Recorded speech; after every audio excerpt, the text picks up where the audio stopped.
Fire for your mind. The Kosher Clinician. If it ain't seven, it ain't kosher. Heaven and hell, that's what they told you. Real men put the strap down and we can toast them. Young heads pick it back up and young dolphins. This is our culture. Now we talking kosher.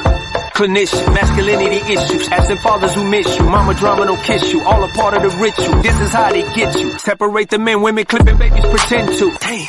Lovers, haters, acting like vultures. If it ain't seven, it ain't kosher. If it ain't kosher, ain't right, gotta divorce us. If it ain't seven, it ain't kosher. If it ain't kosher, ain't right, gotta divorce us. If it ain't seven, it ain't kosher. If it ain't kosher, ain't right, gotta divorce us. This is kosher condition. Seven wonders, the whole world gotta listen. This is kosher condition. Seven wonders, the whole world gotta listen. This is kosher condition. Seven wonders, the whole world gotta listen. This is kosher condition.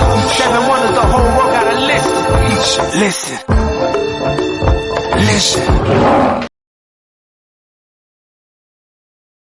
We're about to start. We're gonna have a good show, guys. Hold tight. We're gonna have a good show, guys, on today. A very good show. I hope you guys can hear me. If y'all can hear me, hit one.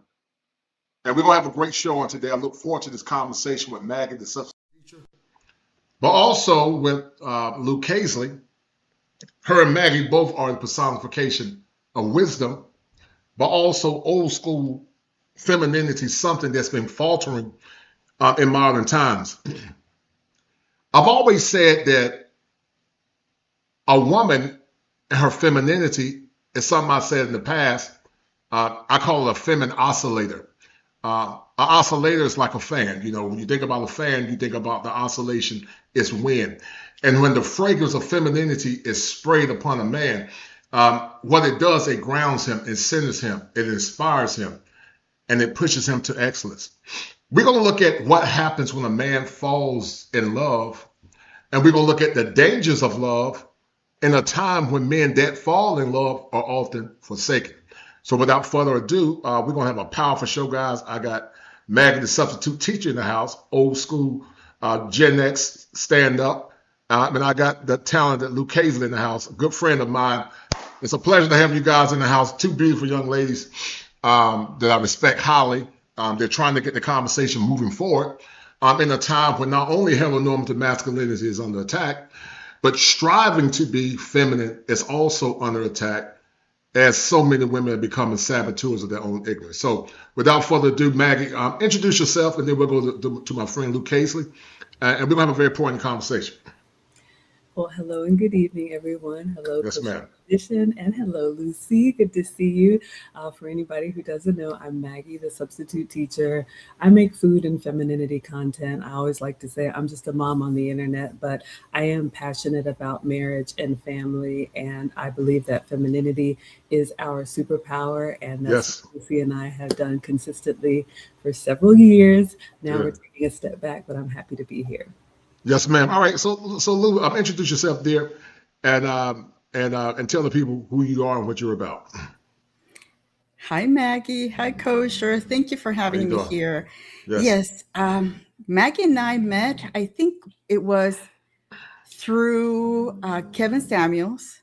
Okay. I used to moderate his chat, and then we moved over to the lead attorney, and together we got together to create curriculum for the Finishing School for the Modern Woman. Right. And we have known each other, I don't know, 5 years, maybe 6, I don't know, for a long time. Mm-hmm. And I used to do, I still have a channel, but I don't post any more content anymore because I slowed down a lot, especially with my husband. You know, he's getting older. Yes, you know, we got to take care of the home, and you know, and social media takes a lot away. It takes a lot. Yes, ma'am. From your daily living.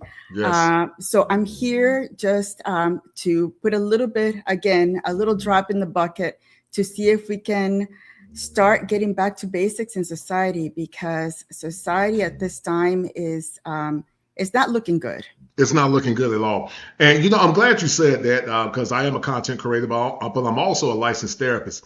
And a lot of you guys know, it literally took me about off and on editing and cutting and thinking and planning, I promise you at least 9 hours. And so, guys, if you like what I'm doing, go subscribe to Meg as a substitute teacher, Lou Casely, and donate to the channel. It takes a lot of time, a long time to put this stuff together. You know, I'm an entrepreneur. I work for myself, and it's very arduous. It's extremely arduous, but more or less, it's extremely arduous because you're trying to synchronize everything so that we can keep the engagement up. So, if you like what I'm doing, guys, go and support the channel, and also please donate. Let's get into it, guys. Anita Baker wrote a song. You know, it's funny. I was looking at some of Maggie content. Maggie was flexing on me because I've always used Anita Baker as a crooner. You know, her music is hypnotizing when it comes down to the essence of femininity. And Anita Baker wrote a song years ago called "Rhythm of Love." Beautiful song. I was actually doing some music therapy with one of my clients, and I was talking and asking her about what the rhythm of love actually means. And I tell men this, that you should love your woman, you should die for your woman, and you should protect your woman because that enhances a man's masculinity. But see, here's a problem. Falling in love in modern times, and I use that word intentionally, fall, you're actually telegraphing your own doom if you don't have boundaries, principles, and belief systems that supersede a fleeting feeling called love. It's nothing wrong with love, but love without purpose and measure can be very deleterious to a man. That's why I tell young men when I'm in my practice, I say, if you believe in faith, you love God first. Then you focus on your purpose, and then you love and protect your woman. But to love your woman outside of those elements can be extremely dangerous. And, you know, men feel forsaken many times because they're trapped by the feeling called love. And I've always said many times, 4 or 5 years ago, that a hopeless man is a broken man, and a broken man is dangerous. And something happened, guys, last week where there was propaganda, where there were saboteurs that were trying to denigrate, especially black men. You know, black men always get the bad rap. It's being complicit in femicide. And listen, we take, you know, the women that lost their lives. That's unfortunate, and I take that serious. But to use propaganda media and propaganda politics to denigrate black men, to paint a false narrative, I take great umbrage with that. Because I would say on average that most men are solid dudes. You know, you got young guys that are 20, 30, 40, don't even bother nobody. They're in the basement playing video games. But we tend to assail those men that are innocent bystanders with the percentage of fools that were complicit in destroying women. And I take umbrage with that. And so we're going to have a very good conversation. But the art of femininity, what does that mean to you, Maggie, the substitute teacher? And then we will go to Lou Casely. Wow, the art of femininity. I haven't heard it described that way, but I think Right. of the other arts, music, dance, Mm-hmm. sculpture, painting, all of those things inspire us. All of those Mm-hmm. things bring beauty. All of those things give us a moment to pause and reflect and appreciate the small things, like Lucy says, the delicate things, you know, the finer things without, you know, expecting it to cost anything. But I think femininity is really just our true nature. My man always says, you know, Maggie, tell the ladies you're already feminine. You just have to stop fighting it. And I think if we get back to the core of who we are, Mm-hmm. the art of femininity is easier than we think. It's not so much what we do, it's what we don't do. And the Right. modern world has driven us to go counter to our natural culture. Yes, ma'am. Yes, ma'am. I agree with you 100%. Shout out to my man, Rebel Follow Network in the house. Do the fire. I'm glad that you have two of my favorite women on. I just got off work, but good seeing you ladies. Lou, how would you articulate the art of femininity? What does that mean to you? And then I'll give you guys my perception of the art of femininity. Go ahead. I think, as Maggie said, it's we are our men's inspiration. Men look at us, men look at femininity, and they want it around because we're the ones that put the beauty in the world. At least that's what I think it is to be feminine. Mm-hmm. They build us the home. We come in and make it pretty for them. Yes, We yes, just right. put those touches that really they're too busy. I'm just thinking about my husband. They're too Right, right, busy right. building outside, doing everything, and we are the ones that make his world beautiful for him. Right, We are right. the ones that give them peace. They come into the house and they want to be here at home, and they don't want to go outside and slay those dragons once they get home. So Right. again, we are the ones that put the beauty in their lives. Yeah. I totally agree. It's funny you say that because when I was a bachelor, my pad was very basic, and most men are basic when it comes down to amenities. We can live on an air mattress and just have basic stuff. But then when my wife came in, she put on a like a picnic table with red and white. She started changing stuff around. Like she come up here nested, but it felt good for her to come in and arrange stuff because I'm not tripping on it. I can live off the very basics. My house would have looked like abstract art painting if I would have been there, but she came there and add color to it.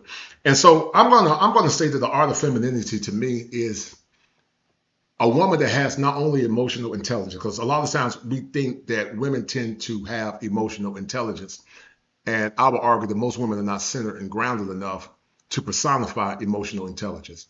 I will also argue that historically, men, because men are the romanticeers, we've always personified romantic intelligence because we had to understand the nature of a woman in order to get her to bend to our will and also to get her to come into our essence. And so when I think about the art of femininity, it's like a dance. It's a dance where the woman is intentional. She reads the room. She knows the temperature. She sets the tone and she knows how to speak into the heart of a man. She's always in synchronicity with that man. I call it optimized, Maggie and Lou, to be synchronized. And when that balance is like a wave, I call it a verve. Then that man and woman are in synchronicity, and the man feels good, and the man is more motivated to go forth and take care of that woman. Teddy Pendergrass wrote a song back in the day in the 70s. He said, "You are the greatest and the latest." He said, "You are my inspiration." And then he said, "You inspire me." But see, we live in a time now where a lot of men are not inspired. They are defeated. They don't feel safe in relationships because, see, there's a dynamic associated with men protecting women. The masculine always protects and projects the world to a woman. But also, the feminine has to harness the masculine by protecting the masculine, protecting his mind, protecting his peace, and protecting his image. But men have been conditioned from the annals of times from day one to always bend to the will of a woman, to bend to the will of her needs at his expense. I see it all the time in therapy, especially with my men. And what happens many times, they are drained, they're not inspired, and they're not motivated to push forward. I hear some women say men need to build. Men say build for what? What am I getting if I build? I'm not getting quality.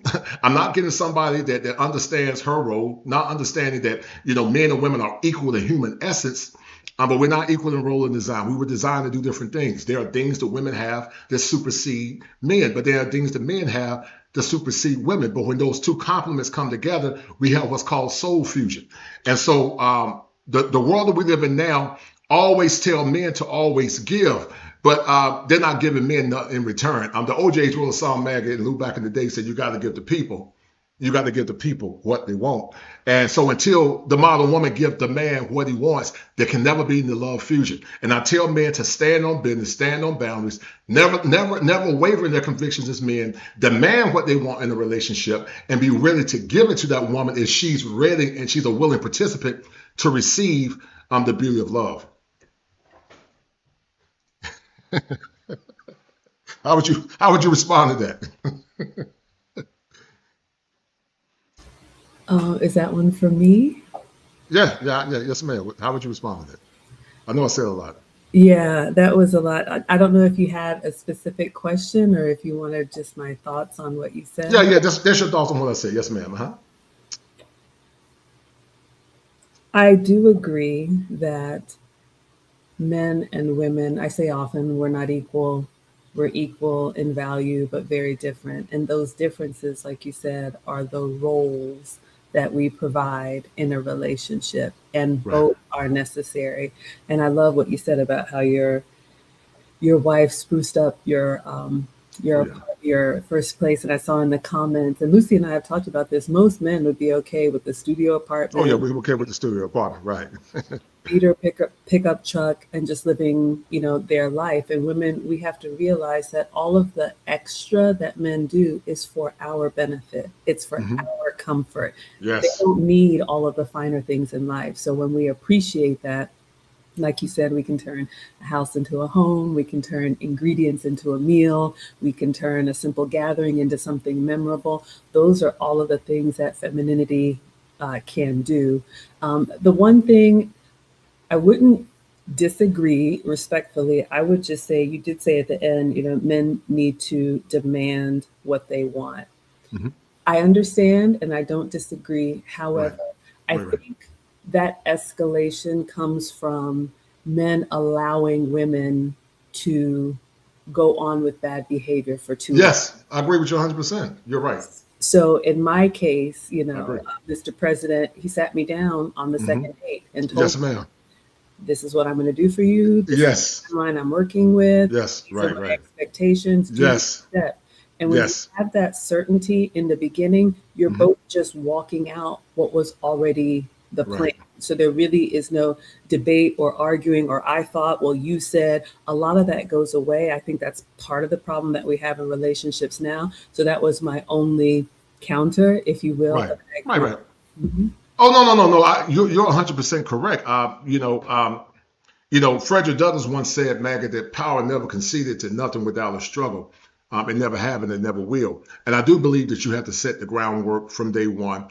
You have to properly enunciate what you want and need in a relationship. The problem is we live in a time where a lot of men have not been calibrated, like in other countries, to assert and ask for what they want in a relationship. There's a clinical concept that I see a lot of times with a lot of men. It's an ego defense mechanism called introjection, and we'll talk about that at some point. But Luke, how would you respond to what Maggie said real quick? Go ahead. You're muted there. I was thinking about what you were saying, Kosher and Maggie, and sometimes when my mind just veers off on just different things. And one of the things that is really important to remember is that women, again, as you said, you and Maggie said, women are women right now because men allowed the behavior to continue. Right, Again, right. feminism wouldn't be feminism if those men didn't put a stop at the beginning.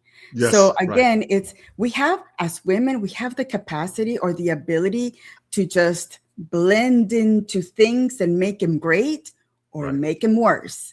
And right. right now, unfortunately, that bad behavior has been part of society for too long, that it's going to take a while to go back to basics and Right. have now it's really, really young women, because women over 30, I think that they've decided to be who they are and there's no turning back on them.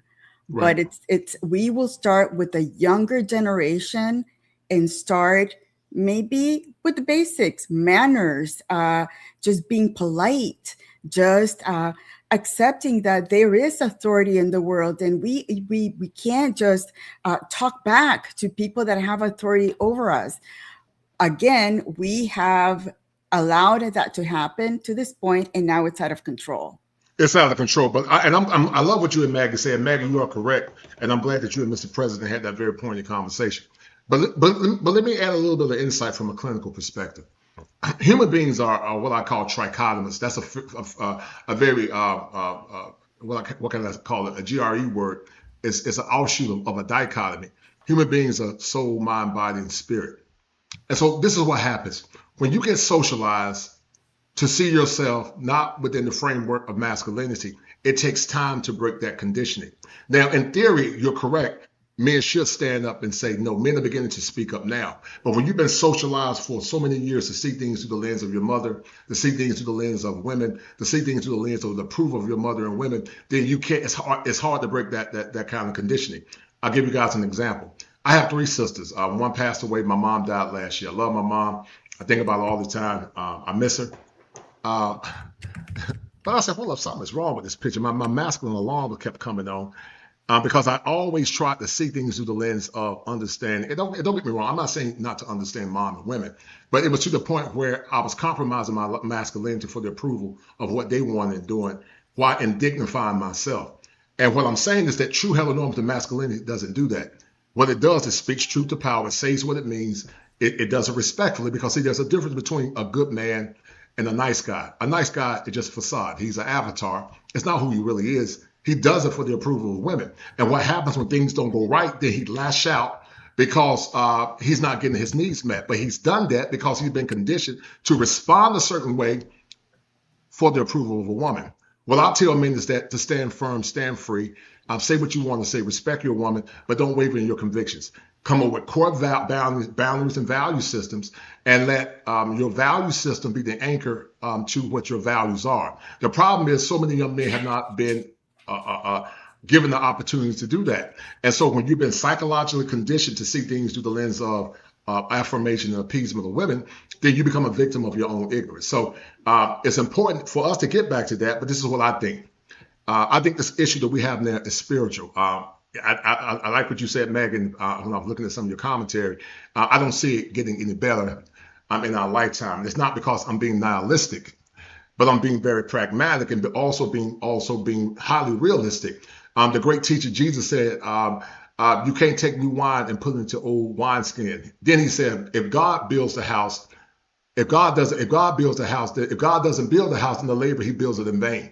The paradigm or the foundation is broken, is faulty. And so we keep trying to put new wine into a broken foundation. And then we look silly when we don't get the results that we want. And so I do believe in femininity. I do believe in love within reason. I do believe in the power of a woman's touch. I do believe that women can inspire men to greatness, but there must be nuance to it, and there must also be reciprocity in those said relationships. I'm gonna ask you guys. We're gonna get more into it. I'm gonna bring a feed up because we're gonna cook today. We're gonna have a good time today, guys. I got two Gen X sisters in the house. Maggie, the substitute teacher, and the lovely and the beautiful Lucas, all the way from Venezuela. I always told somebody, if I ever get married again, I'm going to Africa. I might even go to Ghana. Some pretty chocolate women in Ghana. I might go to South America. If I ever do it again, I've been with my wife for 33 years. But I told my wife, I said, baby, I'll do it again. I'm going to the motherland, and I'm going to those Latin countries to get me some of that spicy hot Latin women, because it ain't nothing like them Latin women. Something else, man. They like the young folks say, they straight pressure. From rational ladies to hoflation. Dr. Orion Taraban said, Maggie and Lucy, that you got a generation of women that have demands. I call it the hoe tax, because they charge good men the hoe tax after they've given all their virtue away. And so they went from more or less hoflation, they went from hoflation to asking men to give them the best, from rational ladies to hoflation.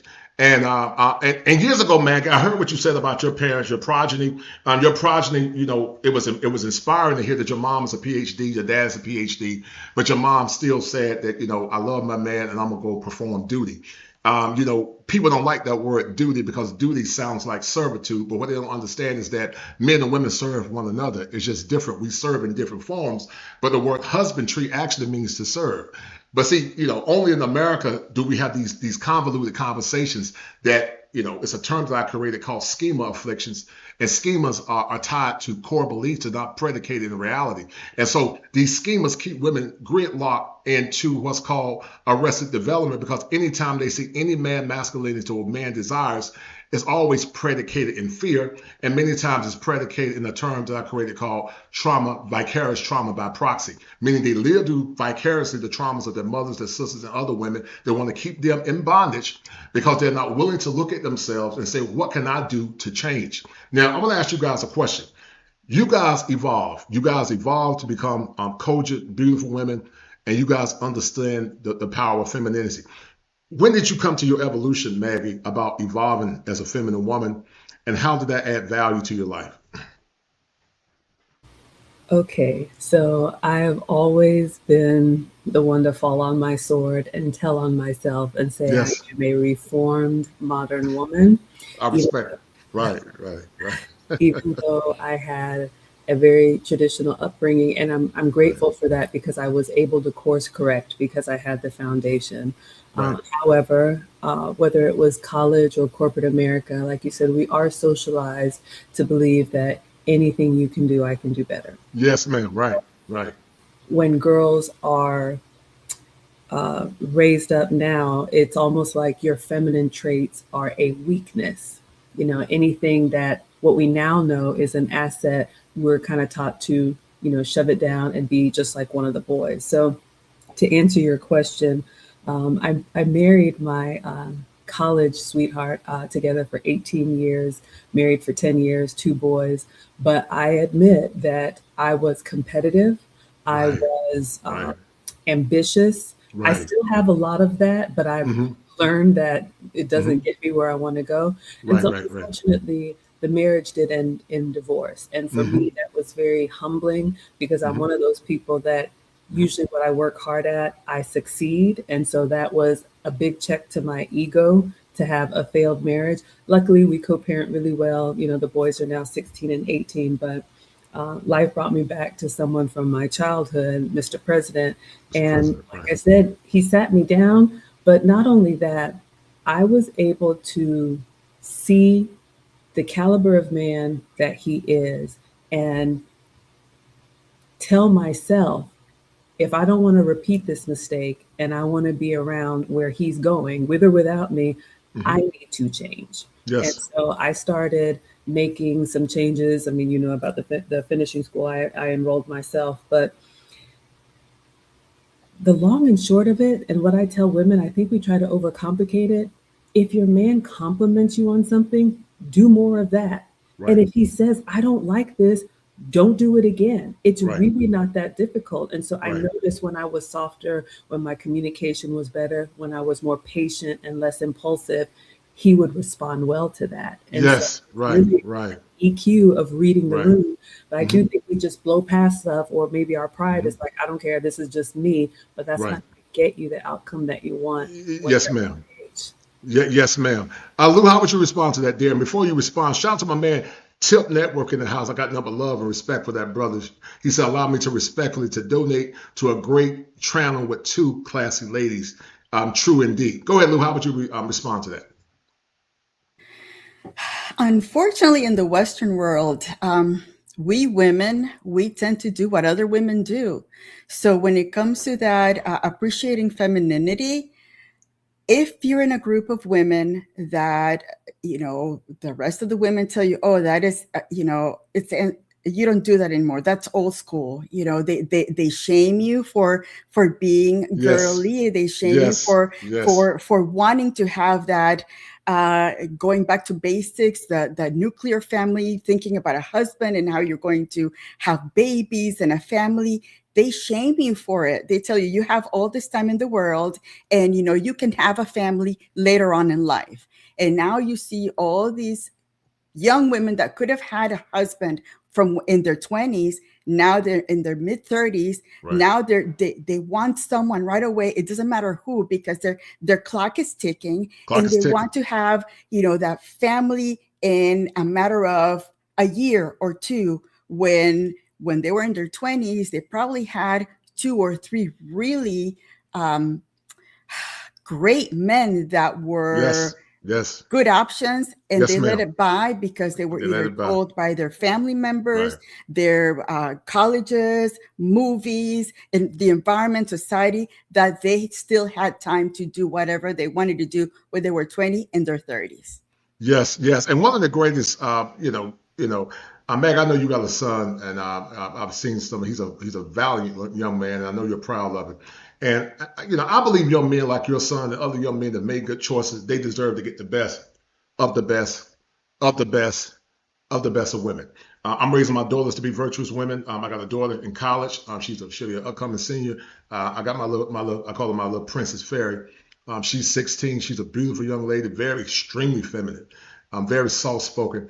And I'm hoping that my daughters can get good men, good men like your son to serve in our country, and good men to understand the importance of family. And I'm so honored, Maggie, that you've been transparent in this conversation. Because let me tell you something, Maggie. What men are not stupid. There are some women that come in these spaces. They're not really genuine. I call them trad cons versus trad cons. They talk about being traditional conservative women, but it's just a traditional con game. It's not real. It's just a facade, because some of these women are tired. They've had their fun. They ran to the Statue of Liberty only to be pushed away because the Statue of Liberty said, "No, we can't take you no more. We can't take you. Remember your tithe and your post." The Statue of Liberty said, "No, I can't do nothing with you now. That vagina is tired. That vagina is poor, and it's looking for somebody to come and be a sucker." And the Statue of Liberty said, look, I lied to you, but I ain't got no money. You know, I'm broke. And so now they're trying to find refuge in an unsuspecting man that's going to come and pick up the bag and be a sucker. And so I respect you guys because you are genuine. For you to be that transparent and say I was a modern woman, that lets me know, okay, she's a real one. Because a lot of times the women that come in these spaces, they're not real. And I just listen to them because they always telling themselves, you know, they're always telling themselves, or they'll get mad, or when I say something, sometimes I give it the whole test, and they'll run away and get mad.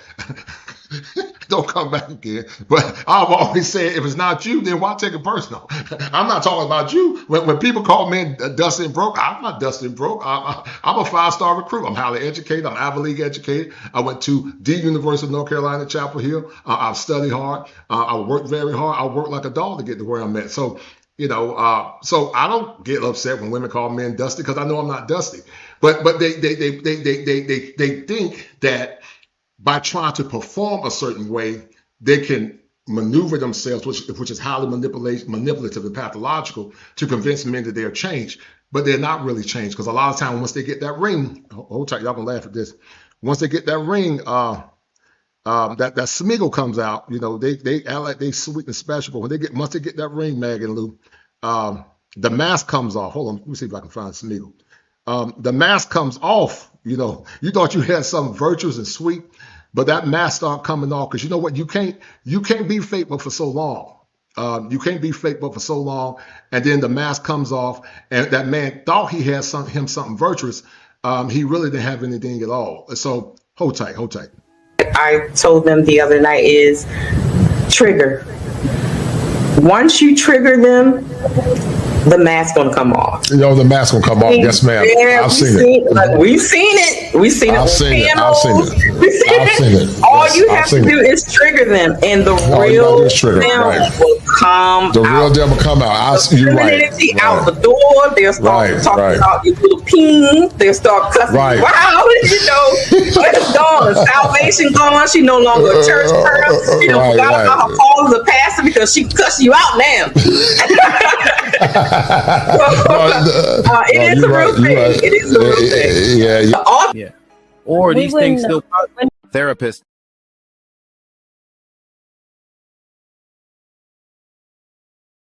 Why is it so important for you guys to be transparent and honest? What have you guys learned about the power of transparency and honest when it comes down to femininity?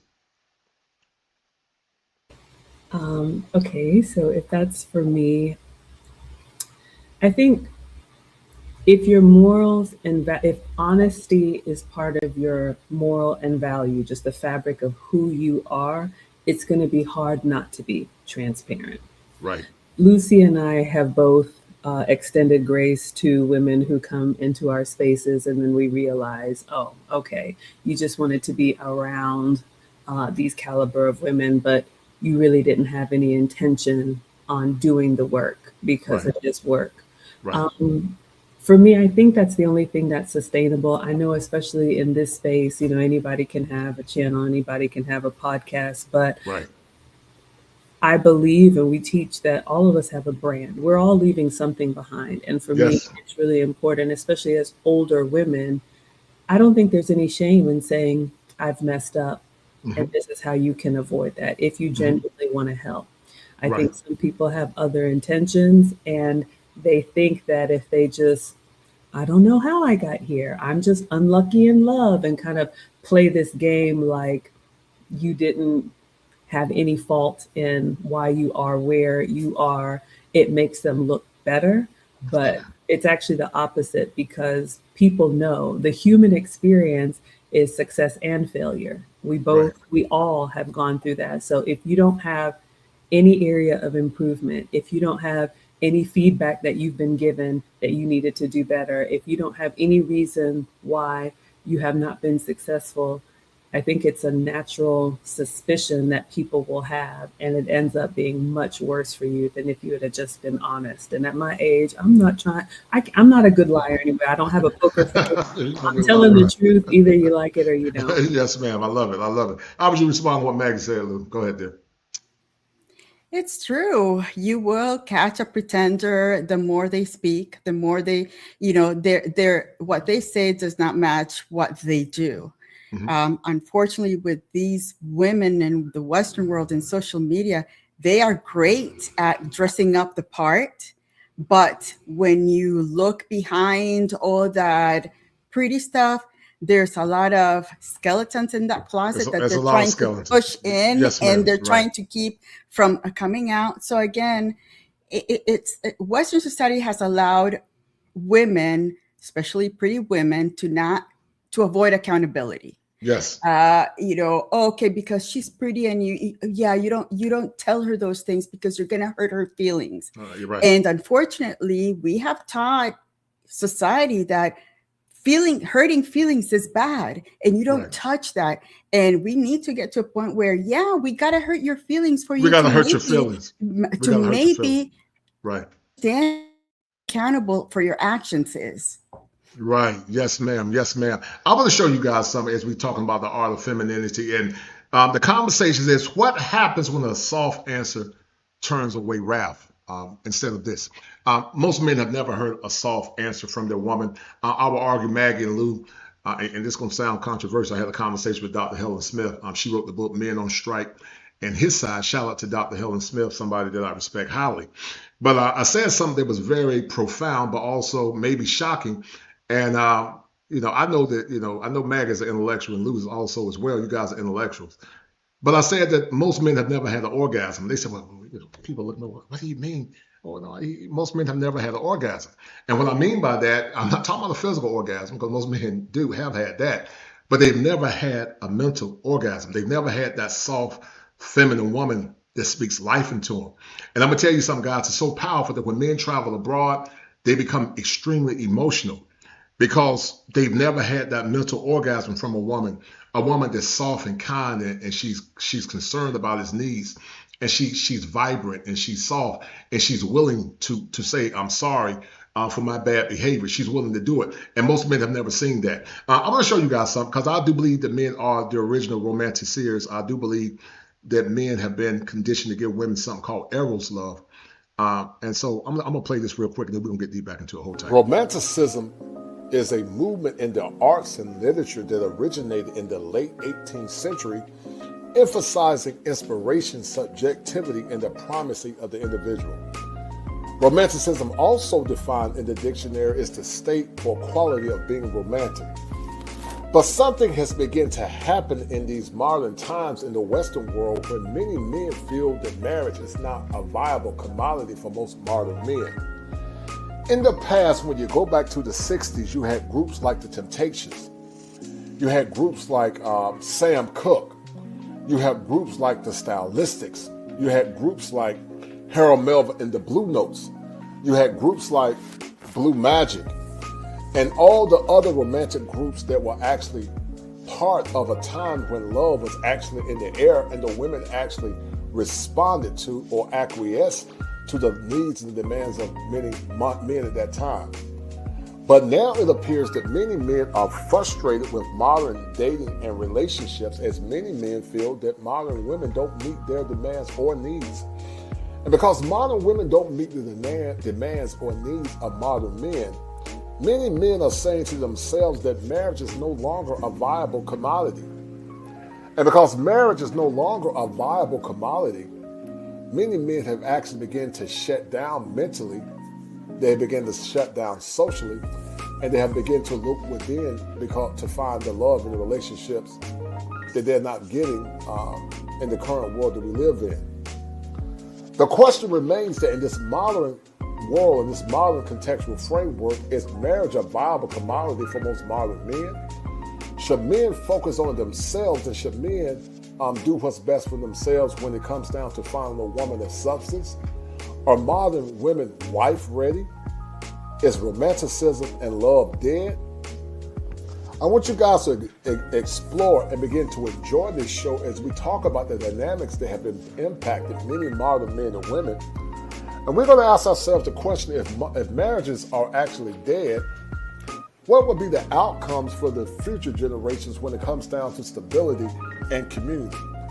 If the marriages are also dead, What are modern women willing to do to acquiesce to the needs of men? Because in a relationship, it takes two in order to make that relationship become pliable, sustainable, and great. And therefore, the question. Romanticism is gone. It's dead. When I was talking to Dr. Helen Smith, she wrote the book Men on Strike, but she said they're no longer on strike. They don't care anymore. They're gone.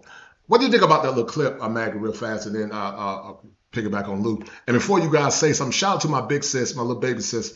She sent me $20 super chat. She showed me some love, man. So shout out to little big. I call her little big sis. She literally about 6 feet tall, 6'1". I'm 6'6", but I call her little big sis. All right, so go ahead, Maggie, and then Luke Hayes. Go ahead. Okay, so I don't know if you had a specific question, but if you're talking about the concept of men kind of giving up, unfortunately, I agree. There was a time when if a woman came from a good family and she was raised right, men would take the risk of investing time and resources on her because the return on that investment was something that would be beneficial to him. And we've already talked a little bit about how we've gotten here and women have strayed away from their femininity. But I would just say this again, not to disagree, but men have probably checked out of giving all this accolades in mass. But like the late, great Kevin Samuel said, all you need is one. I think when a man has a good woman, he still wants to pour in to his woman. He still wants to take care of his wife. I think women, like Lucy said, especially women who were pretty and who had that advantage young, got used to everywhere they went, they got special treatment. You know, every man that looked at them was falling over himself. And so that has become the expectation. And it was never supposed to be that way, right? You light up the eyes, beauty is in the eye of the beholder. So yes and no, if you will. Men have checked out, and I think rightfully so. I think it kind of swung out of order in that direction. And I think now it's coming back down to you're gonna have to earn that special treatment. You gotta earn it, Meg. You said you hit it right on the head. You gotta earn. Listen, Meg, I'm gonna have to put you on with the OJs because you gotta earn it. E.F. Hutton said we got it the old-fashioned way. We earned it, and these helpers now don't want to earn it. We're gonna talk about the whole tax in a minute. But shout out, Meg. I think this goes to you, Meg, about serving Gray. I'll let you read it, Meg. That's for you. Go ahead. This is from C. Irving. He has been supporting Lucy and me for so many years across the pond. Thank you for the 10 euros. He says, it's sad to me when folks who have been chronically single start blaming the other gender why they are still single. That time should be used for self-reflection, accountability, and course correction. Thank you, Irving. No doubt, no doubt. The evolution of Lou Casely. What does that mean? You've learned, you've grown. Were you always this dynamic or you had to evolve? Go ahead, Lou.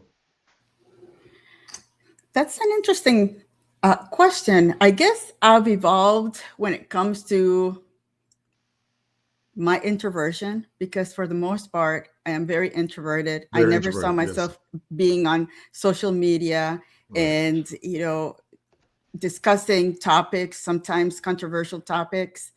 But I think that you have to evolve in life. You have to be willing to, I don't know, open up a book, learn about different things, and find things that interest you. For me, the way I see Western society, I compare it a lot with where I came from, South America. And I see that a lot of this westernized behavior is seeping through South America too. Yes, right. So it's going there. Again, I don't know how it can be stopped. I don't know if it can be at all, but I think that is something that we as society that want the best for our children, it might take separation. It might take us, you know, one group of people going one way and another group of people going the other way. I think on the video that you shared just right now, the question was, what will this do to society when once men and women want nothing to do with society? Right. Well, it's going to be society's destruction. Or, as other men have done, they go out in other countries and they create their lives in other countries. Because I think I've said it before, if they bring their women from the other countries over here, it's so pernicious, the behavior, that they learn how to be modern in this world, and they're the ones that, you know, that ask for a divorce once they see that they can be out there doing their own thing. So again, it's interesting to see the slow crumbling of culture and society. And it's going to take a group of people to say, no, it stops here and we're going to have to rebuild. Well, I like what Maggie said, and Maggie is correct. When men start saying no, then they will have no other choice but to conform. The problem is when they come back, what are they giving men? And I will argue that most are not giving men anything but trauma, a bad attitude, and debt. And so a lot of men say, "No, I'm just good. I'm good." I mean, and listen, I'll ask you ladies the question. Lou, you're from Venezuela, and I know Maggie, your roots go back to Ghana. How did you navigate it when you were more or less, how can I say, seduced? Maybe. How have you been able to manage being seduced into being the modern woman, being from another country? Because you guys have held the line. So how have you done it? And also, Maggie, how have you done it? How have you guys held the line when it comes down to holding up virtue to the necessary for making your man feel good? Okay. So you want to know how I was able to fall into the trap of modern femininity and then course correct? Yes, ma'am. I like how you said that. Yes, ma'am. Modern feminism. Okay. Right. The danger is, I don't think there's one moment where you go from being, you know, traditional nuclear family to thinking, you know, I am woman, hear me roar. I think it is a collection of, like, as they say, death by 1,000 cuts. And it starts, you know, in school. Again, thankfully, I had the good example at home, but being, I don't want to use the word groomed, but being groomed to be productive in a way that is more professional, having that celebrated, and things that are feminine or womanly downplayed, getting rewarded. You know, I've been an executive, big job, big bonuses, all of that. It's like a system that it just feeds on itself. And before you know it, you want more. We live in a consumer culture, right? So you want the trips and you want the car and you want the big house, and that just feeds into burning the candle at both ends. And then before you know it, either your body's breaking down, or I remember being louder than I wanted to be, harsher than I wanted to be, just moving fast, bowling the kids in the school door, pulling up on 2 wheels, just a mess. And then you realize, like, how did I get here? So it evolved over the early part of my professional career, late college, early corporate. And then, you know, like I said in the first question, the way for me to course correct was intention. Knowing that if I continue down this path, I already have one failed marriage. I never want to make that mistake again. So that was my North Star, if you will. I know what I did to get to that point. So if nothing else, I'm going to do the opposite of that. And then having a really strong masculine man who made it really clear and really consistent what he would tolerate and what he wouldn't, and then left the decision up to me. And I've never been happier. No doubt. Lou, how do you keep yourself grounded and not get caught up in the pernicious virus called modernism and feminism? How do you keep yourself grounded? Because I'm sure it's probably trying to whistle in your ear at times, but how have you kept yourself grounded and stayed the course, being dedicated to love your husband and also to serve him? Well, my mom and dad have been married for 60 years now. So they've been a great example on how it is to be living with someone for so many years, taking the good, the bad, the ugly, how they call here in the modern world, they say that marriage is boring. I will take boring anytime. A lot of these women get divorced because they were bored. And they have no idea what it is to just have an uneventful, peaceful relationship. You come in, you clean your house, you make the food for your husband. He's out there right now. I don't know. I think he's mowing the lawn and he's cleaning the yard. I'm in here. He knew that I was going to have this discussion with you. And then life goes on. Modern women think that the man is going to be out there doing everything and anything for you, and you're going to be in bed just waiting for things just to happen. And that's not the right way that things happen. And also, I think that the United States has made it so easy for women just to not do anything. Because in Nicaragua, where I was born, and in Venezuela, you had to be around your dad, your brothers, your whoever was courting you, because life outside was hard. And if you weren't in a marriage, life gets much, much harder in third world countries where the lifestyle is completely different than here. So again, an easy life has allowed women to think that they can do it all. And unfortunately, it's going to get to a point where it's going to be really hard for them. And then they're going to say, I'm 65 years old. I don't have a husband. I don't have children. I still have to work until I'm 75. What have I done with my life? Yes, ma'am. Yeah, they singing that song by New Edition called "The End of the Road." I like something, Maggie, you said a couple minutes ago. And Maggie, you actually were right. Maggie, you got an A+ on the test, and you went and changed the answer. You were 100% correct.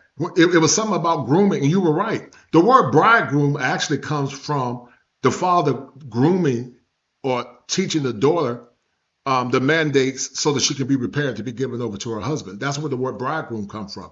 And so you were correct when you say groom. That's not a negative connotation. You're right. She's supposed to be groomed. Grooming is the process of preparing her as preparation. Like some women get triggered by the word train, but the word train just means to teach. If I went if I sent my daughter to your wife's school, you would be training her / teaching her the essence of femininity. But see, in this culture we live in now, anytime we use words like submit, obey, or train, they always equate it to slavery. But yet I thought the happy wife, happy life was being a slave, because happy wife, happy life basically means that he got to tap dance and do what she say. And if he don't do what she say, he ain't gonna get none. I know men that are in relationships, Maggie and Lou, that pay bills and they still don't get no loving. They still going through an emotional deficit. They're still broken because they have been spellbound by the trap called love. That's why I call it trapped by love only to be forsaken. And many times when that happens, a man is broken. He's very broken. And sometimes when that man is broken, he can do maladaptive coping mechanisms. It might look like alcoholism. It might look like smoking weed. It might look like abandonment, isolation. It might look like having sex with multiple women. It might look like being not motivated. It might look like depression. It might look like sometimes, sadly, domestic violence. In the worst case, it could be homicide, because a broken man is a hopeless man, and a hopeless man is dangerous. And so once these men get into these predatory relationships, and I did say predatory, the woman they thought was going to protect his six, the mask comes off. And she stopped performing because she said, I got you now, sucker. Because if you divorce me, you're going to lose half of everything you got. And those men are afraid to move on. They're petrified. I had a situation, Lou and Maggie, where a man said he hadn't had any intimacy from his wife for 10 years. 10 years. I spoke to a white gentleman at the bar one day, and he said he was a big-time real estate broker here in the Tar Heel State. And he hadn't had intimacy from his wife in 20 years. And that is psychological abuse. That woman is cheating on that man when she deprives that man of what's rightfully his. Because when you are married, a woman's job is to take care of her husband, and the man's job is to take care of his wife. And so when that man married that woman, he married that woman with the understanding that he will have sexual exclusivity only from her, only to be hoodwinked once he say I do, and she begin to use witchcraft to control and manipulate that man. And so I tell men to have your mental constitution when it comes down to dating modern women in modern times, because falling in love can be very dangerous to a man. Men are very vulnerable when they're in love. It's equivalent to a woman being pregnant by the seed of a man. When men fall in love, they can go into what's called a mental comatose, and it can be extremely dangerous if they don't have safeguards around that. Not against love. I believe in love, but I believe in love within reason, if that makes sense. All right, so I'm going to show you guys something. Maggie, you're going to be you're going to be the person of the hour with Luke Kaiser. But we're about to go down the rabbit hole. Y'all ready to go down the rabbit hole? Because we're going to go down the rabbit hole. Maggie, you were dropping some gems on these podcasts. And so, are you ready to go down the rabbit hole? Let me know. I ain't gonna scare y'all. Looking scared. It's gonna be fun. It's gonna be fun. I ain't gonna just say nothing crazy. But we're about to go down the rabbit hole. So she look like, what are you about to do? Hold tight. Down the rabbit hole we go. This is a place where we explore, analyze, collaborate. All right, let's go down the rabbit hole, guys. We're going to break down some of your commentary, Maggie, from a lot of the shows I found to be very awe-inspiring. And we're going to dissect, because falling in love is one thing. Getting caught up in the spirit of love is something else. But here's the counterpoint when it comes down to modern women and modern day. Hold tight. For me personally, the way that I was raised in a traditional immigrant family, both of my parents have PhDs, but my mom also cooked and took care of the family, and that's the example that I had. So you can be academic and, like me, been corporate since college, but what really changed for me is I did not realize how masculine I had become. And I work with a lot of masculine women in tech, and I did not want to become that. And what it took was having a failed marriage to show me that, you know what, the skills that help you outside in the corporate world can hurt your relationship. So for me, second time around, I got on the program that fast. I have a very masculine man, and what he says is, Maggie, tell the ladies that you're already feminine. You just have to stop fighting it. And we've talked a lot about power, and I believe femininity is our superpower. All right, I want to talk about something, guys, and you're right. Femininity is your superpower. Maggie, you talked succinctly about being the strong, independent woman. And, you know, I always tell women, men want to make love to their women, not war. And I'm going to say something. I'm going to be very careful how I say this, because I'm going to be very, very careful.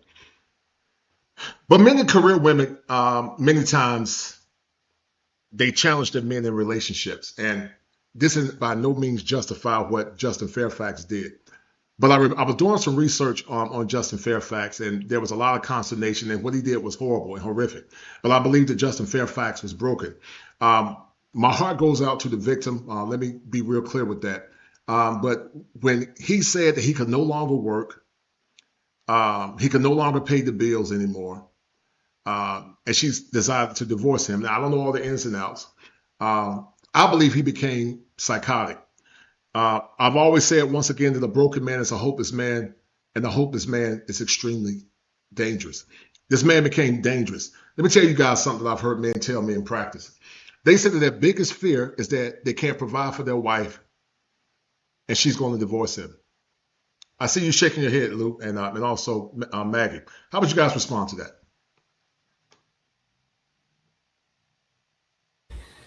Well, I have to agree, unfortunately. I mean, in transparency, I'm not trained as an expert in this area like you are, and I don't really feel like I have a place to speak for men, because I haven't had the male experience, but I can only imagine the pressure. Men's lives are already full of pressures from the outside, but then if you have a woman that is a fair weather friend, she's only there as long as her life is comfortable, that compounds the pressure that the world is already putting on the man. You better not slip.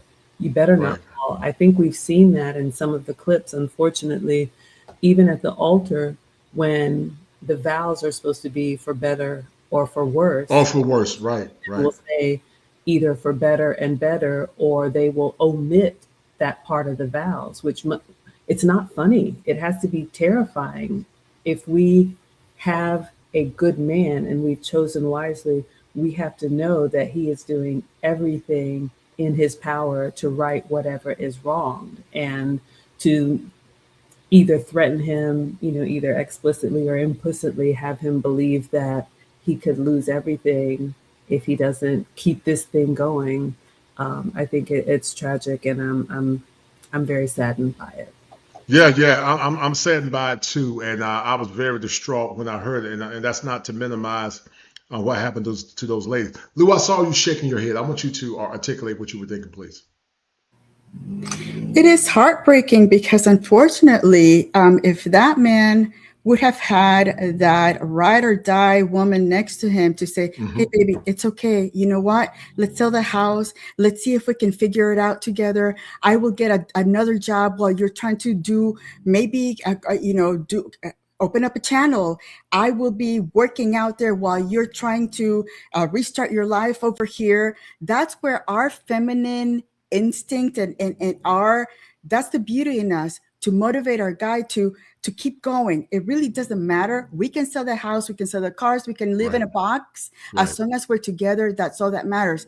And unfortunately, the modern life has taught women to believe in these transactional relationships that if I'm not getting anything for you, what's in it for me? Yes, ma'am. It's not that before, we should believe in being women of service. I am I give service to my man too. If it comes to him not having a job, then I'll go out there and get another job while he is doing his best. Because I know that the man I chose, the good man that I married, I know that he will be going, doing everything and anything to get back to the life we had.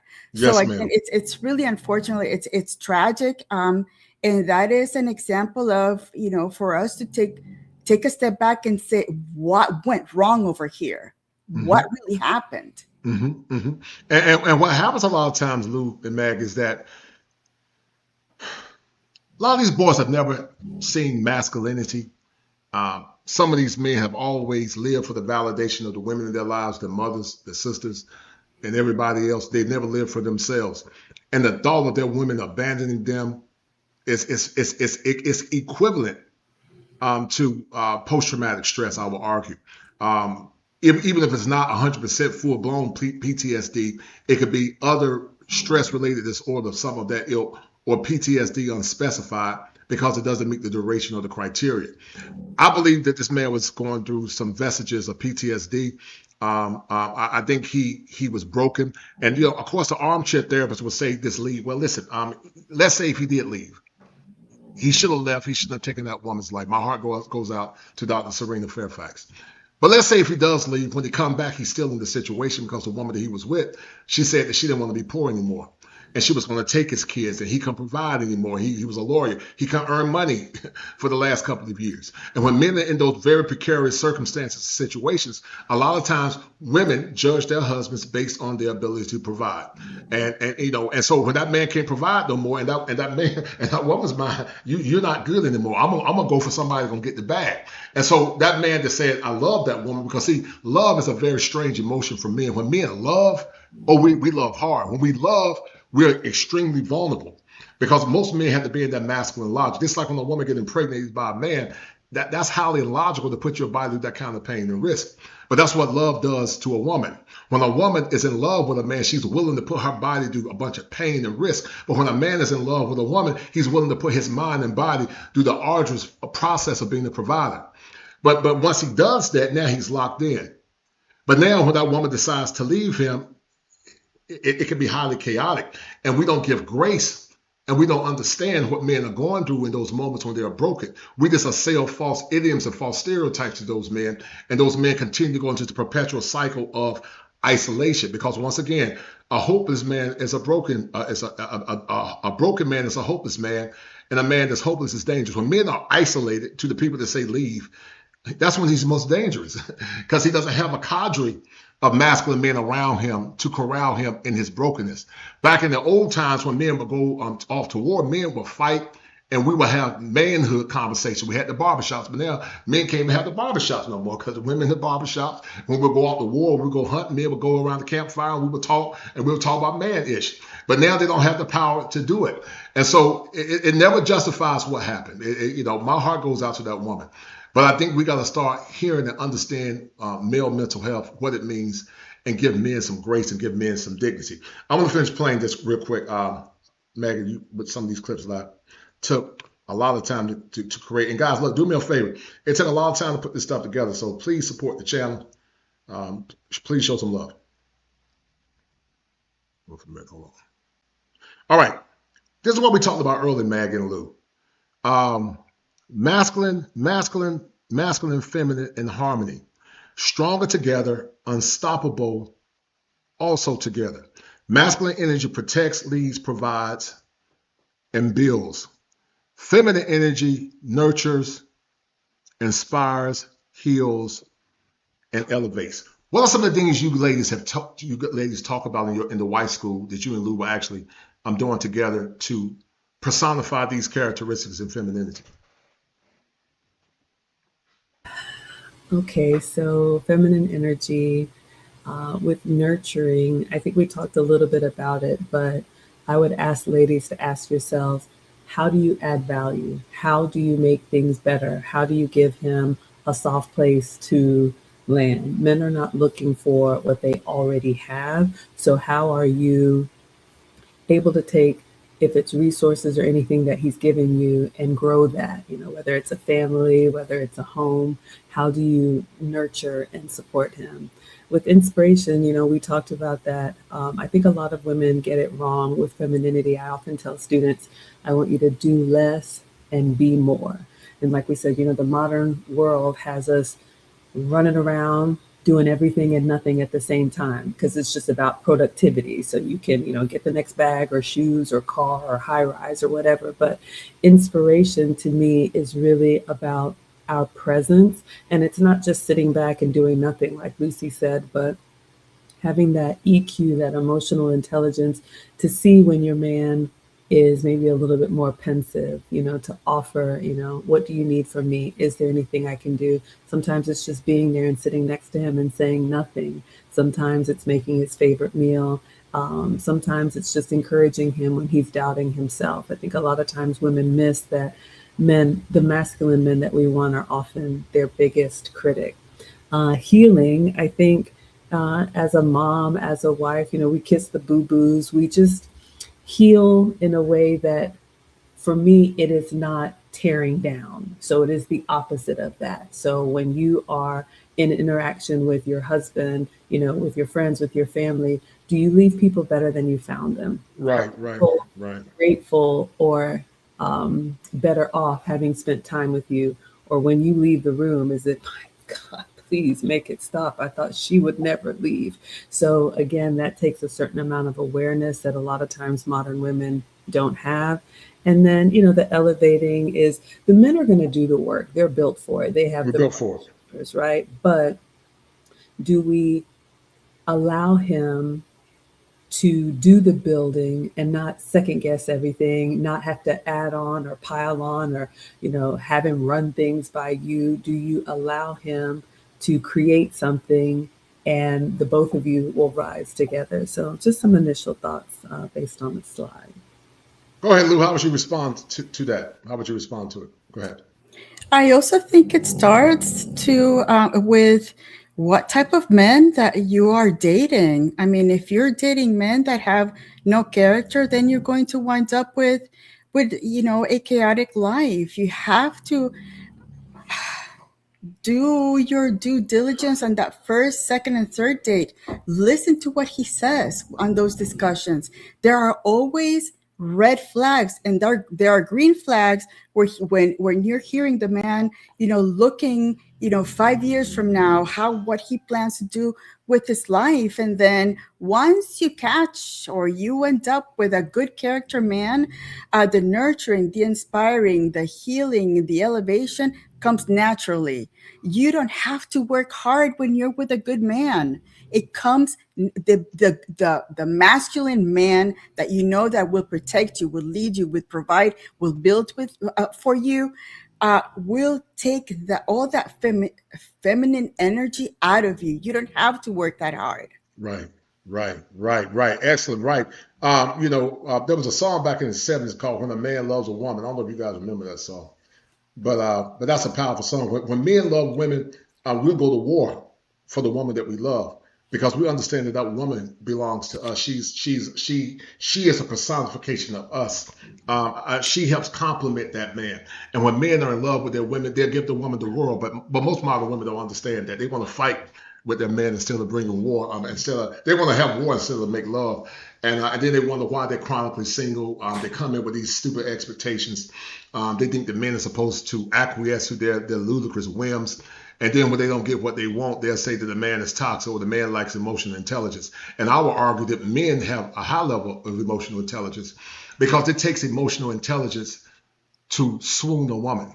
If you're a romantic man, you got to study a woman. You got to study her energy. You got to study how she moves. That's a high IQ man. And so when I hear these women say, "Oh, your men don't have no emotional intelligence," they got plenty of emotional intelligence. men be emotional intelligence since the '60s, since Sam Cooke, since the Stylistics, Blue Magic, since True, since I can't even think of all the singers and the crooners back in the day. Since Keith Sweat, "Make This Last Forever." When men fall in love, they want it to last forever. That feminine oscillator can drive a man crazy, and that's why a lot of times once they fall in love, they almost lose their mind. That's why, like I said, guys, they travel abroad, because see, in America, guys, Lou and Maggie, men don't get that feminine oscillator. They get women like this, these masculine women like what's that woman name? What's that comedian name? She's not that attractive. I can't think of her name. Anyway, I showed you guys. Hold tight. "Hey, girl, you gonna eat your cornbread?" Don't say nothing. You talking to me? Yeah, I think you're talking to you. 腰はひねって S 字型。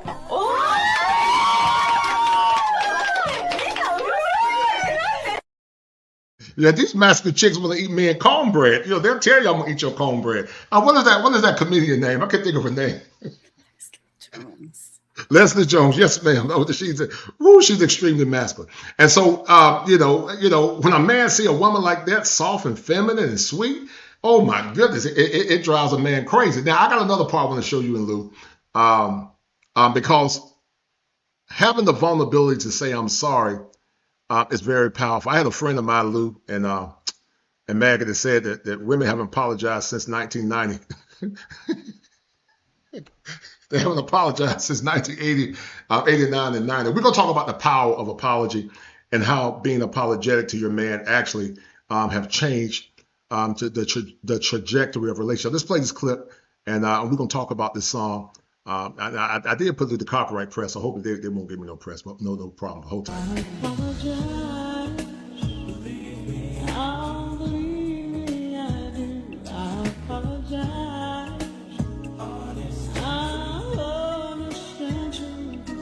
Because I know I was wrong, so I sing this song, and I wanna get through yours. I make it up to you. Apologize. All right. One of my homeboys said that most modern women, especially black women, haven't apologized since the late 80s and early 90s. They ain't gonna say "I'm sorry." And I want to talk about the power of being apologetic and femininity, and how that's been restorative on Maggie and Lou from you guys' experiences. So let me make sure I break it up. How has being apologetic been restorative in relationships? I don't want to have a loaded question. All right. How has being apologetic restored relationships? Been restorative in relationships. How is saying the simple terms, "Baby, I'm sorry," help restore relationships from your experience? Well, I think it starts from a place of humility, Right. which a lot of modern women are missing. Again, the way we are groomed, if we're agreed, that's the word, Right. it we have an ego and a pride that is larger than life. It is out Yes. of proportion. And Yes, so ma'am. when you Right. think I'm a 10, when you think I don't have any areas of improvement, when you think that man is supposed to serve me, Right. it's going to be hard for you to say, you know what, I was wrong on that one. But like they say, it's always hardest the first time. I think when you realize that you can make a mistake and it doesn't make you a bad person, if you learn from it and you get better, that's just part of the human experience. I don't know why modern women think we have to be superhuman. Men don't expect that of us. And I'll tell you, a masculine man is going to give you feedback. He's He going gonna to give you give you feedback. correction. He gonna give you correction. Right. The way you handle that can either help your relationship or it can hurt your relationship. So, to answer your question, how has it been restorative? I think when a man knows, Lucy said, we need to choose a good one. But when you have a good man and he knows that he has a woman that is receptive to that coaching, that is honest about, you know what, I didn't get that one right. And she's willing, she has that heart of service to want to be better. That's a woman that he can work with. That's a woman Right. that he can build with. That's a woman Right. that he can trust. That's a woman who is worth all of the sacrifices that we've talked about. If Mhm. you do not have a contrite spirit, if you don't Yes, ma'am. the Mhm. type of willingness to say, you know what, maybe I don't know everything, Right. you're just going to be combative with each other and you'll never Right. progress forward because you'll Yes, just ma'am. having the same Yes, ma'am. And one of the things I've learned in couples therapy is that you got to be willing to compromise. If you're not willing to compromise and have a broken spirit and a contrite heart, you'll never heal your man. Shout out to my man, the Quiet Storm, the Top Gun for that $5 super chat. He said salute to the guests and the host at the Kosher Clinician. And also shout out to my brother, man, all the way from the West Coast, brother RJ. Brother RJ always showing love. I got nothing but love for him for that $10 super chat. Shout out to brother RJ for that $10 super.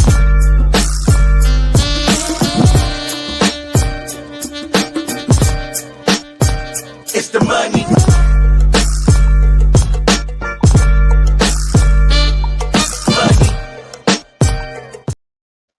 All right, the power of being apologetic, Luke Hazley, and the restorative power that it has in relationships. I want you to break that down for me.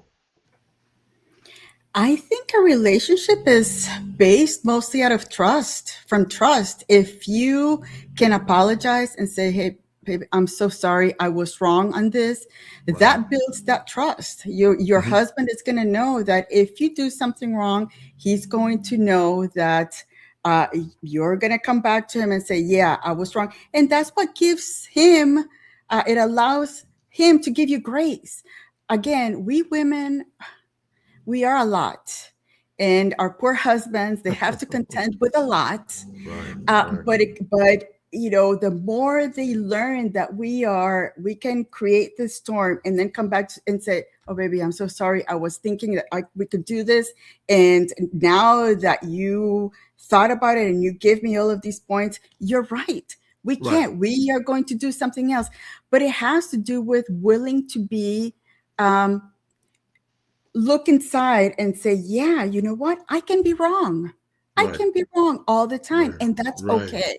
Right. And that takes a level of maturity, and that takes a level of self-introspection. And one of the things I tell my patients in therapy, I tell them that the process of the therapeutic the essence of the therapeutic process is I reflect, I discover, I recover. If you look at the therapeutic framework through that particular lens, I reflect, I discover things about myself, and I recover, then you're on the road to healing. But if you don't ever reflect, then you can never be on the road to healing. Teddy Pendergrass wrote a song back in the day. He said, you can't hide from yourself. Everywhere you go, there you are. The modern woman can't look in the mirror, because if she look in the mirror and see what's in the mirror, she will crack under pressure. And so when you learn to look at yourself, and listen, I don't know, Maggie and Lou, if it's just a byproduct of age and wisdom. I heard some people say that some women stop developing around 18 to 20. Then as they get older, when the attention stops and the beauty privilege goes away, then they finally start maturing again. I don't know if that's true or not. But what do you guys think about that? Is the question about arrested development or when women are Yeah, able yeah, to? yeah. Yes, ma'am. So let me try to reiterate that for you. So there's a premise that women their development becomes arrested during the most prettiest times in their life, and when that beauty begin to dissipate, that's when they begin to open their eyes up and they start maturing again. It basically means that their beauty keeps them in a state of arrested development because it goes back to pretty privilege. But Yes. once the beauty stops, because like I told a woman one time, she got mad at me. I said, look, man, I don't care if you get mad, but I said, once you get a certain age, you become invisible. And I ain't trying to be mean. She got mad, she blocked me. I don't care if you get mad, but you become invisible. It is what it is. You had your time. And a lot of times men are hardwired, especially men that are silver fox and got money and status. I mean, they hardwired for younger women. I mean, they might say, oh, they just want your money. Well, listen, everyone want men that got money. But if a man got money and status, and I know it's crazy. You look at Bill Belichick, that's an extreme outlier. But Michael Jordan, most powerful rich men, they tend to go after younger women. I'm not saying that women our age or women a few years younger than us are not attractive. I'm not saying that. But the exception, the exclusion does not justify the rule. The exception does not justify the rule. What do you think about that, guys? Go ahead, Maggie. Go ahead. I'm sorry. Go ahead. Okay. So, yes, I do agree with you. Beauty can be a curse. That's one of the things that my sponsors used to say. Women who are beautiful almost have to reject their own beauty so that they don't get stuck in that. I think some of it is intentional, some of it, without sounding like I'm giving anybody a pass, is unintentional, only in the Right. sense that the human characteristic is to continue to do what works. That's just human nature. That's So, true. I agree like with that. with a child, Hmm. if I tell you that you can't have a toy every time we go to the store, but every time we go to the store, you come back with a toy, you're going to realize, oh, if I throw the tantrum or whatever I do, this is going to work. From my personal experience, I'm what I would consider a late bloomer. I was always the nerdy girl, little Hmm. chubby, little quirky, still have a lot of Hmm. those characteristics, but I grew into it. So Hmm. for me, I didn't have pretty privilege and I still don't. I think I'm average. But my Right. point is that it forced me to develop a work ethic and it Hmm. forced me to add value in other ways, to be helpful, to be Right. agreeable, to be encouraging, and all the other things that I've worked on. I think when women are so beautiful that without even working for it, they are rewarded, it can absolutely stunt their growth. Right. And to your point, all of us, we have to add value in any relationship. Take romantic relationships out of it. You can't be an employee that sticks around for a long time if you're not delivering, right? You Hmm. can't be um, a good friend if it's only one sided. There's no area in life where you can just stop adding value and stick around long term.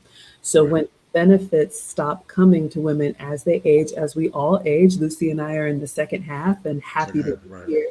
Yes, ma'am. But the playing field gets leveled for women who were just beautiful, and then they are treading water and fighting for their lives because, like Kevin Samuels used to say, they haven't developed real relationship skills. Yes, ma'am. Know Very how to true. communicate. They don't know how to do conflict Right. resolution. They don't know how to Right. compromise. They don't know how to do anything but sit back and just be served.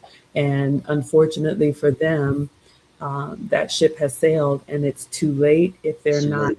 able to present themselves in a way that lines up with their age. Yes, ma'am. Maggie, this is for you. You can read it, please. Thank you again, Irving, for the €5. He says, a willing ear is so powerful. As Maggie said, humility. Humility is really everything if ladies want a man to take them seriously long term. And thank you again, Irving. Well, listen, I'm about to brag on Venezuela, man, because Luke Cage is from Nicaragua and Venezuela. And Venezuela got some of the finest women in the world. Some of the finest women come from Venezuela.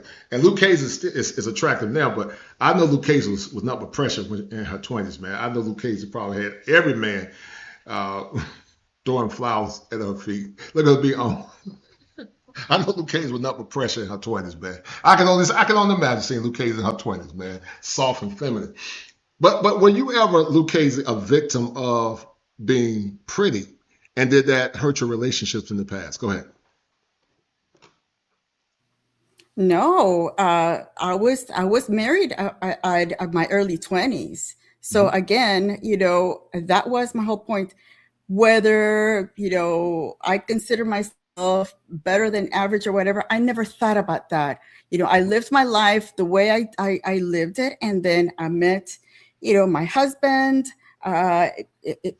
I don't know. It's very strange when I see all these women, with a list of different men that they've dated. It's like they've lost the capacity to maintain a relationship.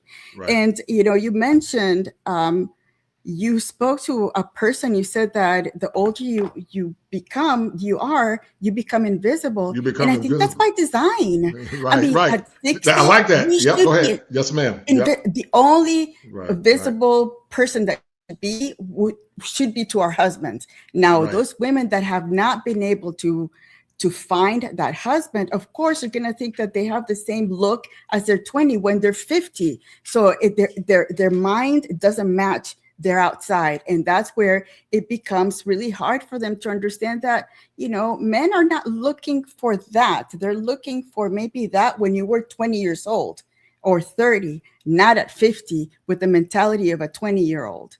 So Right, again, right, right.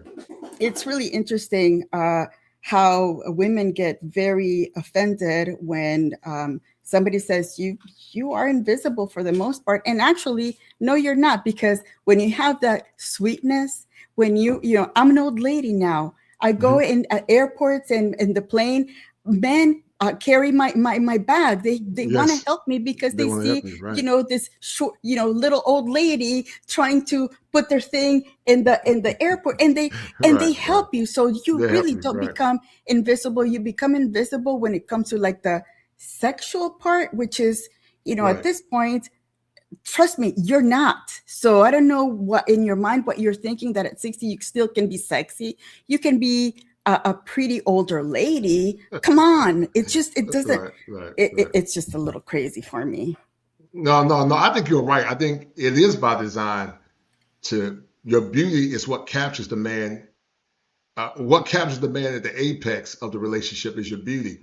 And as that beauty begins to fade, he doesn't fall necessarily in love with the beauty, but he falls in love with the intrinsic qualities the intrinsic qualities that you bestow on that relationship.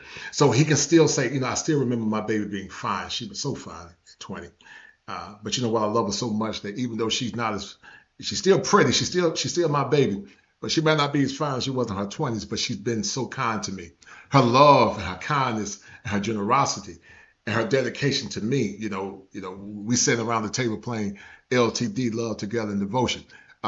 That's the parts of her that makes me stay in love with her because she don't mind getting up in the morning, cooking me a meal. Even though I get it, men ain't gonna be asking their wives that every time, but when a woman, let me tell you, ladies, something. When women just do small things for a man, when you with your woman, she got to go to work. Sometimes that man might test you and say, "Listen, babe, I know you got to go to work in the morning, but I got a taste for some of that good food that Maggie be cooking. Maggie be burning.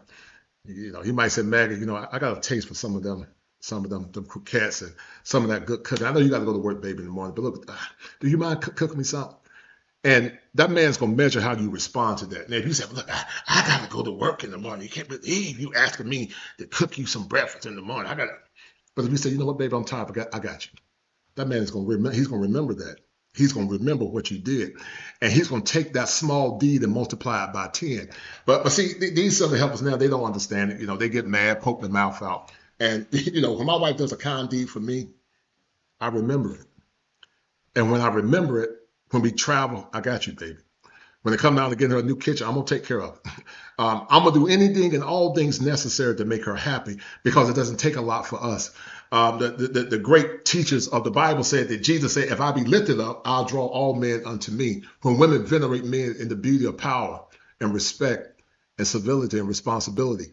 A man has no other choice but to bless her. He has no other choice but to bestow the love and power on that woman when she venerates him, when she shows him love and reverence and respect. That man has no other choice but to bless that woman if he's a masculine man. But these heifers don't get it. They don't get it. They want to fight the men. I ain't your slave.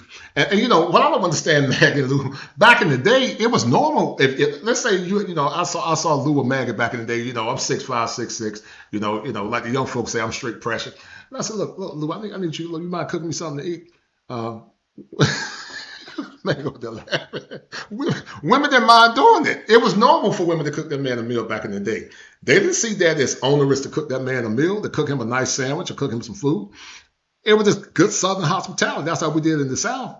But these women now say if you cook a man a meal, that's wife duty. Okay, well help her, but that's wife duty. Then when we go to Ruth Chris Steakhouse, we going half, we going Dutch. Because that's husband duty. If that tire break down on the side of the road, when that car break down and you have a blowout, that's husband duty because I'm not changing your tire. When you need your car fixed, that's husband duty. You're not my wife yet, so you got to take care of it yourself. What these women forgot to understand is that you have to give something to that man in that relationship. Most women, when the man was in the courting stage, she was actually auditioning to be his wife. But these chicks now don't understand it. They got something called taxation without representation. They want to tax men. They want to charge men the whole tax. That's a term I created, whole tax and wholeflation. And the whole tax is very onerous because what it does, it expects they expect traditional masculine men to bestow upon them as modern women something they've never been taught to give back to that man. Kevin Sanders once said, I've said it myself before in the past, that fair exchange is no robbery. It's you take care of me, I take care of you. The moon reflects the sun. The sun shines brightly because the sun is masculine. It projects light to the moon. And the moon follows the sun and stays on that gravitational axis of the moon. And every time the moon is staying on the axis of the sun, it gets closer to, it stays just, it don't get too close to the masculine, but it stays just enough to reflect the essence of the sun. The woman's job is to reflect her man. And every time she reflects that man by honoring him and respecting him, he said, I ain't got no other choice but to bless him. I ain't got no other choice but to deposit into that woman. Because women by nature are insular. They're very insular. Women are receivers. God made women with organs that receive. God made men with organs that give. And so the more the woman shines on that man, if he's a masculine man, the more that man gonna take care of her. But see, these women now, they want men just to give by default. Because they say, I deserve a good man. No, sweetie, you don't deserve a good man. You don't deserve a good man. Your vagina is in poverty. You got a bad attitude. That vagina singing Negro spirituals. Talking about I'm coming up on the rough side of the mountain. And you expect masculine men that work hard to take care of that impoverished vagina and they treat you special. You're not special, man. You should be grateful if you get a man to pay 50-50. You should be grateful. You should be grateful you get a man to pay 40-60. Charging masculine men the whole tax. You didn't make Day and Raekwon pay the whole tax. So what men are saying, okay, if you're going to charge me the whole tax, I'm going to charge you the lady tax. Because the lady tax means you got to perform. Femininity and masculinity is performative. You both got to perform in order to calibrate one another. But these chicks now don't want to perform. They just think that just by default, I'm supposed to get a man that take care of me. What they don't understand now, with the advent of AI, technology, times are getting scary. See, Luke Cage is going to be fine. Maggie going to be fine. They got men. She got the president. She got her husband. They're going to be fine. They're going to be sitting back, living good, eating steak. Her husband be, Lou husband be eating good. Mag going to be cooking her man some good meals in the kitchen. They're going to be doing good. Because see, Gen X and boomers, we set for the most part. I mean, my heart goes out to millennials. But, I'm going to pay my house off real soon at some point. I'm stacking my money. I've been working hard. So, I got to be ready in case to fight. I might have to be, get ready to fight. Y'all don't let this scare y'all. But this is my blade. Don't let it scare you. But I'm not trying to be mean. Don't let it scare you. But if they come near me, Maggie and Lou, I'm gonna have to lace them up. I'm gonna have to lace them up. I don't bring fire, but if you don't bother me, I won't bother you. But you think you're gonna hurt me, I'm gonna have to take you out. I'm gonna have to take you out if you try to hurt me. And so when women learn the importance of doing for a man and not demanding and expecting things, you got chicks that have given all their virtue away. And they still want a man to be 100%, pay 100% of the bills. But what is that man getting back in return? The social contract years ago said that a woman was supposed to be exclusive to her man only. Not multiple men, not Daquan and Man and Sure Mike and all those men and them. She was supposed to be exclusive to that one man. And in the social contract, the man's job was to love her, protect her, and die for her. I can understand Maggie and Lou when it came to the table with a level of humility. I made mistakes. I love how honest you were, Maggie. I made mistakes and Lou as well. But when you're honest and contrite and you're humble, man, so you know what? I give you more of a pass when you're humble. But when you're arrogant and you say, I deserve, and he gonna have to pay all my bills. Okay, man, okay, we're going to have to do a whole facts. We're going to have to go and look at that whole facts and make sure that whole facts has not had a lot of damage. But they don't want to hear that part. And then they get mad because, see, back in the day, I'm going to tell you what my dad got when he got my mom. My mom passed last year. But my mom was a virgin when she got with my dad. I understand times have changed and people make bad choices. But it's not a point of necessarily being a virgin as much as it is some of these women have been with 50 to 100 men. 50 to 100. They've been with a lot of men. They've been with more men than the Lone Ranger have put miles on Silver while he was riding that horse in the Lone Ranger. they put a lot of miles on that cat. And so they were humble and said, you know, I'm a good woman. I made some bad choices, but you know what? I'm humble. Then that man might give her a pass. But these chicks are arrogant. They demand, you know, you're going to have to pay all my bills and take care of my kids. Oh, sweetie, we're not doing that. You just don't qualify. It's okay. Because for the first time, modern women have never heard men tell them they don't qualify. See, they had the power in their 20s, but see, that beauty is faded now, and you never cultivated your femininity, so you don't have nothing to offer a man. So now men are saying, you know, what can you give me outside of old cat? And they get mad. How dare you? Oh, yes, sweetie. How dare you? You know, you got to give me something because I'm gonna charge you the lady tax now because you try to charge me the whole tax. So I got to charge you the lady tax. I got to charge you the lady tax because if you don't have those virtues, then I'm going to charge you that lady tax. Let me read. Y'all please forgive me. I'm a comedian, by the way. Shout out to Suave. I think this is for you, Maggie. Good evening, everyone. Shout out to Suave, showing love for Maggie. And then also shout out to Suave D. He said, good evening, Kosher. You have beautiful souls on the panel. Keep up the great, beautiful souls, man. I got nothing but love and respect for Lou and Maggie. Very beautiful souls. Maggie over there just having fun, man. Let me ask you guys a question, Maggie and Lou. I'm going to finish playing this montage because I know y'all, before you guys go, but I know y'all got a few minutes. But what percentage of women, Maggie and Lou, would you guys say are wife ready from your anecdotal? I know it's a small sample, but just from your anecdotal experience in implementing wife school, what percentage would you guys argue is not only wife ready, but also competent enough to be wives? What percentage? And I know it's a small sample size. Unfortunately, I'm going to be generous and say 20%. Oh my, that's what I thought. That's what I thought, Maggie. And that's being very generous. I would say less than 10. But what would you say, Lou? What would you say, please? I agree. I mean, the ones that are ready we know of a few that are in relationships and they are cultivating that, but it's the minority. I would say that it's between 10 and 15. 20 the most, unfortunately.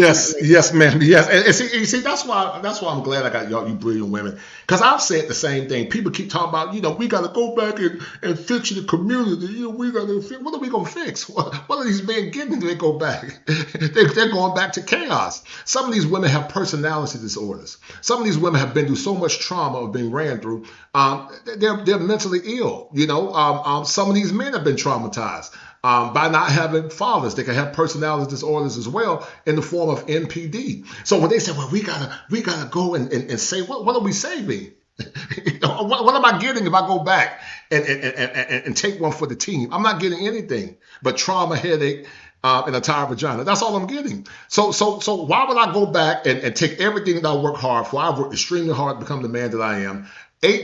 12 years in becoming a clinical therapist, studying hard, harnessing my king-ish, and you think I'm gonna go back and save something that's severely damaged? I work with boys and young boys for almost boys and men. I work with adjudicated youth for 7 years. I gave to the community. I did 5 years as a teacher. I gave to the community. I did 2 years working in law enforcement as a CO. And let me tell you what the common denominator is. You can teach and groom those boys and teach them virtues, but guess what happens, Maggie and Lou?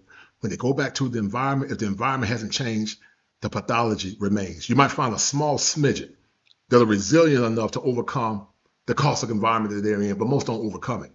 They either continue on a rate of recidivism, or they drop out, or they become pathological. But most don't change. So when I hear these, these feel good warriors and these Keystone cops talking about, saving the community, say well, what? It got to die off first. It got to de-evolve in order to re-evolve again.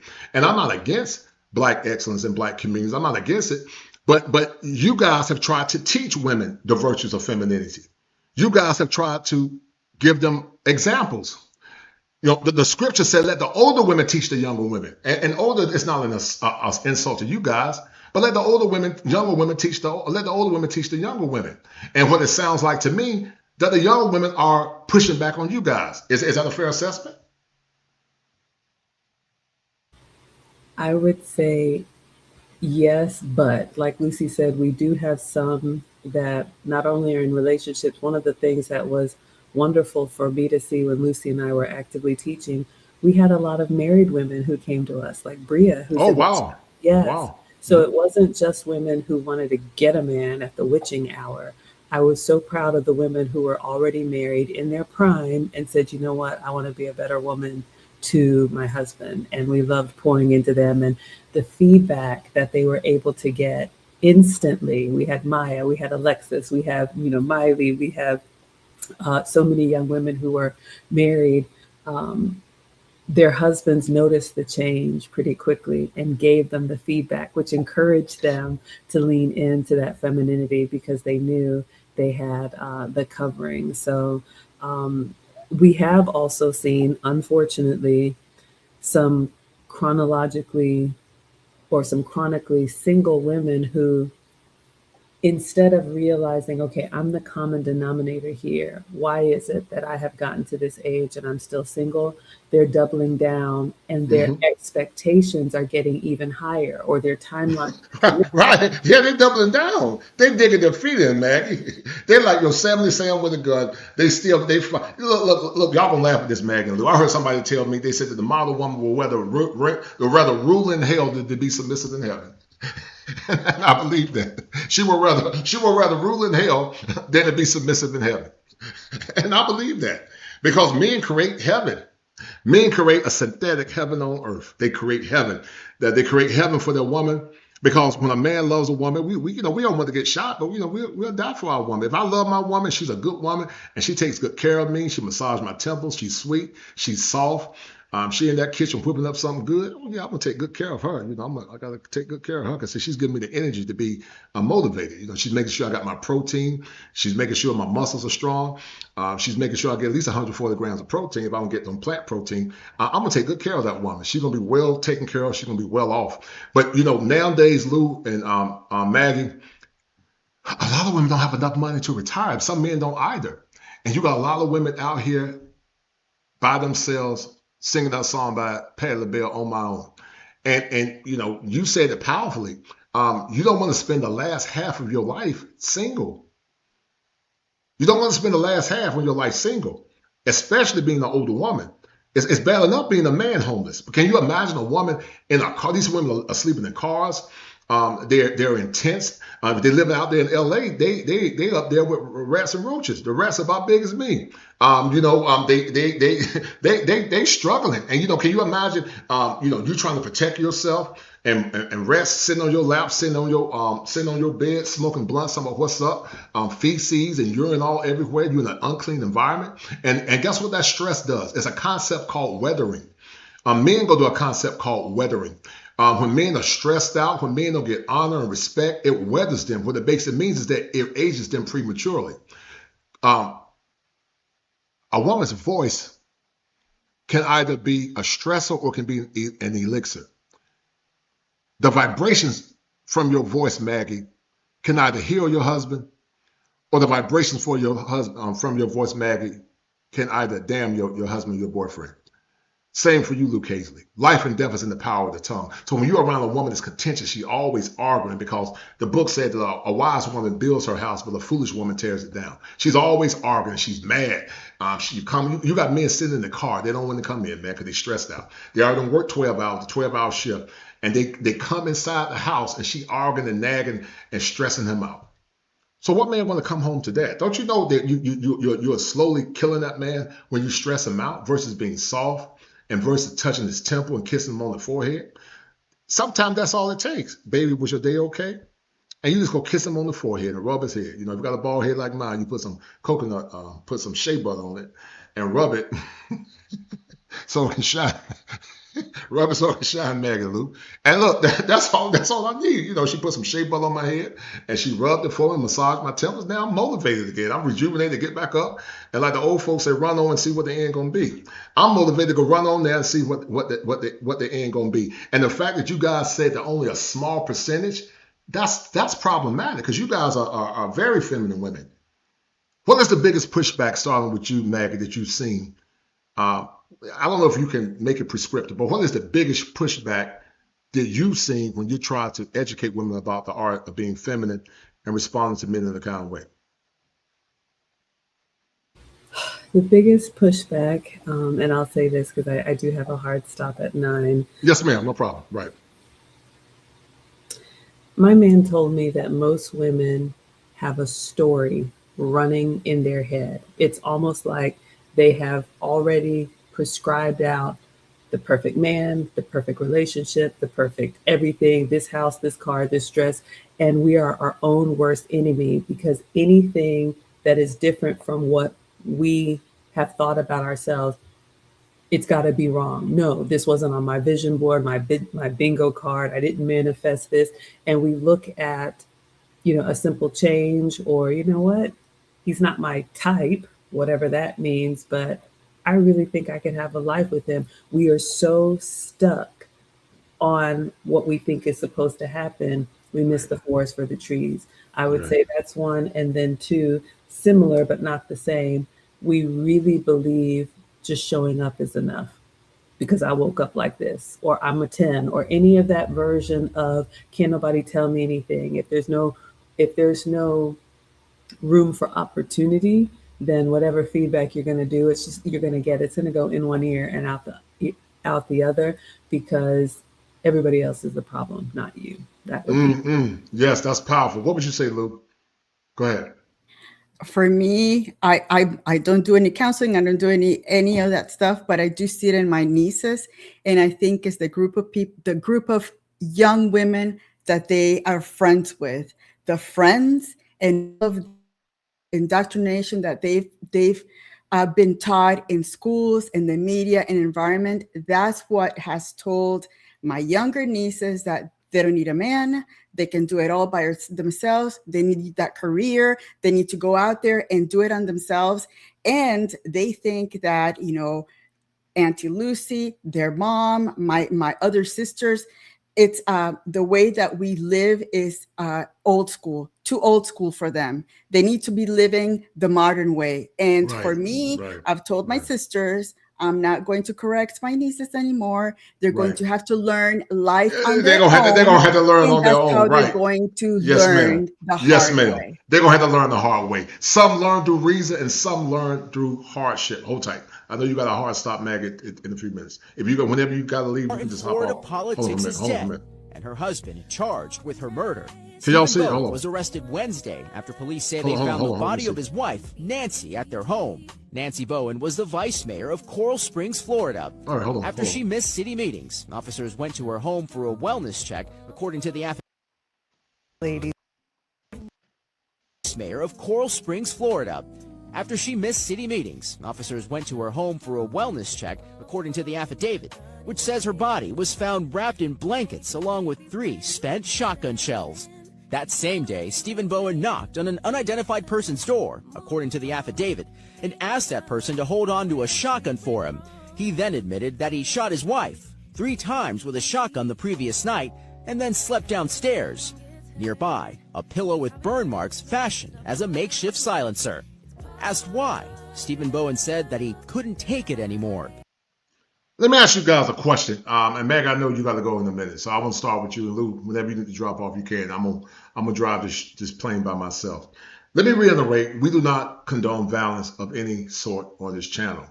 My heart goes out to the women, but it goes back, Maggie, when you talked about parenthetically used to be masculine. And can you identify, Maggie, there were times where you shut your husband down by being masculine or challenge him in the home and what it did to him psychologically? Can you identify what any of those times? Yes, and I am not proud of this, but Hmm. if it's helpful for me to be completely honest, I would make decisions without consulting him. Oh, wow. Are you serious?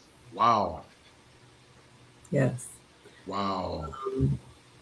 I would think that if it made sense to me, it made sense for we, and then he would hear about it after the fact. And I now know that is not, it's disrespectful. Um, like I said, I'm not proud of it. I would never do that again. And, not trying to defend myself in any way, but I don't believe there was any malice in it. I think it was just moving fast and thinking, oh, yeah, it's not a big deal. But as Yes, women, ma'am. we Right. really realize that, our men are not our accessory. Right. They are, full functioning humans and men that we should respect, especially if Right. he offers you marriage. And so Right. I Right. get that. When you hear that woman, that man said, I couldn't take it no more. That was a man in distress. Once again, doesn't justify what happened. But I will argue, and I don't know 100% Maggie and Lou, but I will argue when you got a woman that's a high earner, she's high in society. A lot of times, women that are big earners, make money, leadership positions, they emasculate the men in the relationship. I think it happens a lot. And like I say, don't justify what he did because he was wrong. But Lou, how would you respond to that? And Maggie, I know you got to go, Dave. You want to add any comments before you leave, and then Lou got to go as well. But how would you respond to that real quick? Me or Maggie? It doesn't matter. How would you respond to when the man said, I couldn't take it anymore? What are you hearing? Tell me what you heard from that man. Because I don't think men become homicidal. I think it becomes a process. But hearing him Yeah, saying that, yeah, yes, ma'am, go ahead. Mhm. it's been constant nagging over and over, and she wouldn't stop and she wouldn't stop. And at the time that he said, I don't want to hear it, she would continue. I can tell you that I had a co-worker on a previous job where they were having an argument. It was her and a male co-worker. The guy said, I'm going to walk away because this discussion cannot happen. And she followed him She to followed him. continue to Mhm. harp on him. And then, I stayed back because there was going to be a point where the guy was going to snap, and I didn't want to be part of this. So again, it's some women do not understand that when a man says, I need a break, they need a break. And that's Mhm. where that emotional intelligence comes in. Mhm. And you say, you know what, babe? Yes, maybe we need a break on this, and we'll take it another time, if at all. So this was a it looks like it was a very unhealthy relationship, and unfortunately, again, it ends up in tragedy. Yes, it ended up in tragedy, and the powers that be made it seem like this man that was a bad person. But before you guys go under 1 minute, starting with Meg, what you get out of this conversation? 1 minute. I know you got a hard stop, and then we'll go to Lou, and then I'm gonna finish it. Go ahead. One minute. Under 1 minute. Oh, I just want to say thank you, Kosher Clinician, for having Thank me you. on. Lucy, as always, so happy to be here with you. And I just hope that what I've shared has been helpful. I will say this. I know when we look at the community at large, it can be very discerning, but I think we win this fight one husband and wife at a time, one couple at a time, one marriage at a time. And like Lucy and I started off being the drop in the bucket with the ladies, it will turn into a ripple. With respect, I understand that's your profession, but when we do find a young man or a young woman that is interested in marriage and they can block all of this out and focus on their family, that is what we pour into, and the results will come. But I appreciate being part of the conversation. Look, listen. Thank you, dear. It was powerful. We got to do this again. Thank you, Lou. I mean, Mag. I appreciate it. Enjoy your night, Lou. Under Bye, 1 minute. Maggie. Under 1 minute, Lou. Go ahead. Yes, as Maggie says, it's gotta start in the home. And what I'm thinking is that if you are surrounded by like-minded husbands and wives, you keep that group of people. If you see husband and wife that are dysfunctional, that will impact your life, you separate yourself from that. You don't have to be friends with everybody. You can be selective about the company you keep. So again, unfortunately, like I said before, it's going to take maybe time for people to divide and conquer. The functional people to be in one side, the dysfunctionals to be left to deal on their own. But unfortunately, that's probably how it's going to work out. No, Yes. you gotta let them go, man. But anyway, listen, thank you, Lou. Always a pleasure. We did this 4 years ago. I can't believe it's been 4 years since we did that show. But always grateful. You're so kind and sweet, and I really appreciate your insight, your wisdom, your kindness, and your desire for love together and devotion. So thank you, and tell your husband I appreciate him allowing me to have this conversation. Thank you, man. Thank you, Kosher. See you all. All right, dear. All right, take care. Bye. All right, guys. So we're gonna finish this conversation. Shout out to Luke Hazley and shout out to the ladies that came through. And so let's look at therapists reacts when a soft answer turns away rare. Most men, guys, are conditioned to see things through the lens of their mothers. Most men are conditioned to see things through the lens of their mother. Black men are always in a bubble. From inception, we've been conditioned to say sugar and spice, everything nice. And we tend to over-identify with the talking points of our mothers or women in general. And that's not consistent with true masculinity. While we should love our moms and we should love our sisters, we should never love our moms and sisters outside of our masculine identity. And so a lot of times men tend to overcompensate because they think about mom dreams and rules. When you think about some of these young boys in the NFL, I get that some of these boys came up in families where the fathers abandoned them. I get that in part, but that's not always the story. And so they'll say that I got to buy my mom a house. He puts his life on the line for the sake of appeasing his mom, and that necessarily should never happen. That's that boy's father's responsibility to do that. But a condition happens, guys, many times in these relationships. It's called adultification. Adultification happens when a child is placed in a very precarious circumstance many times to play the role of an adult.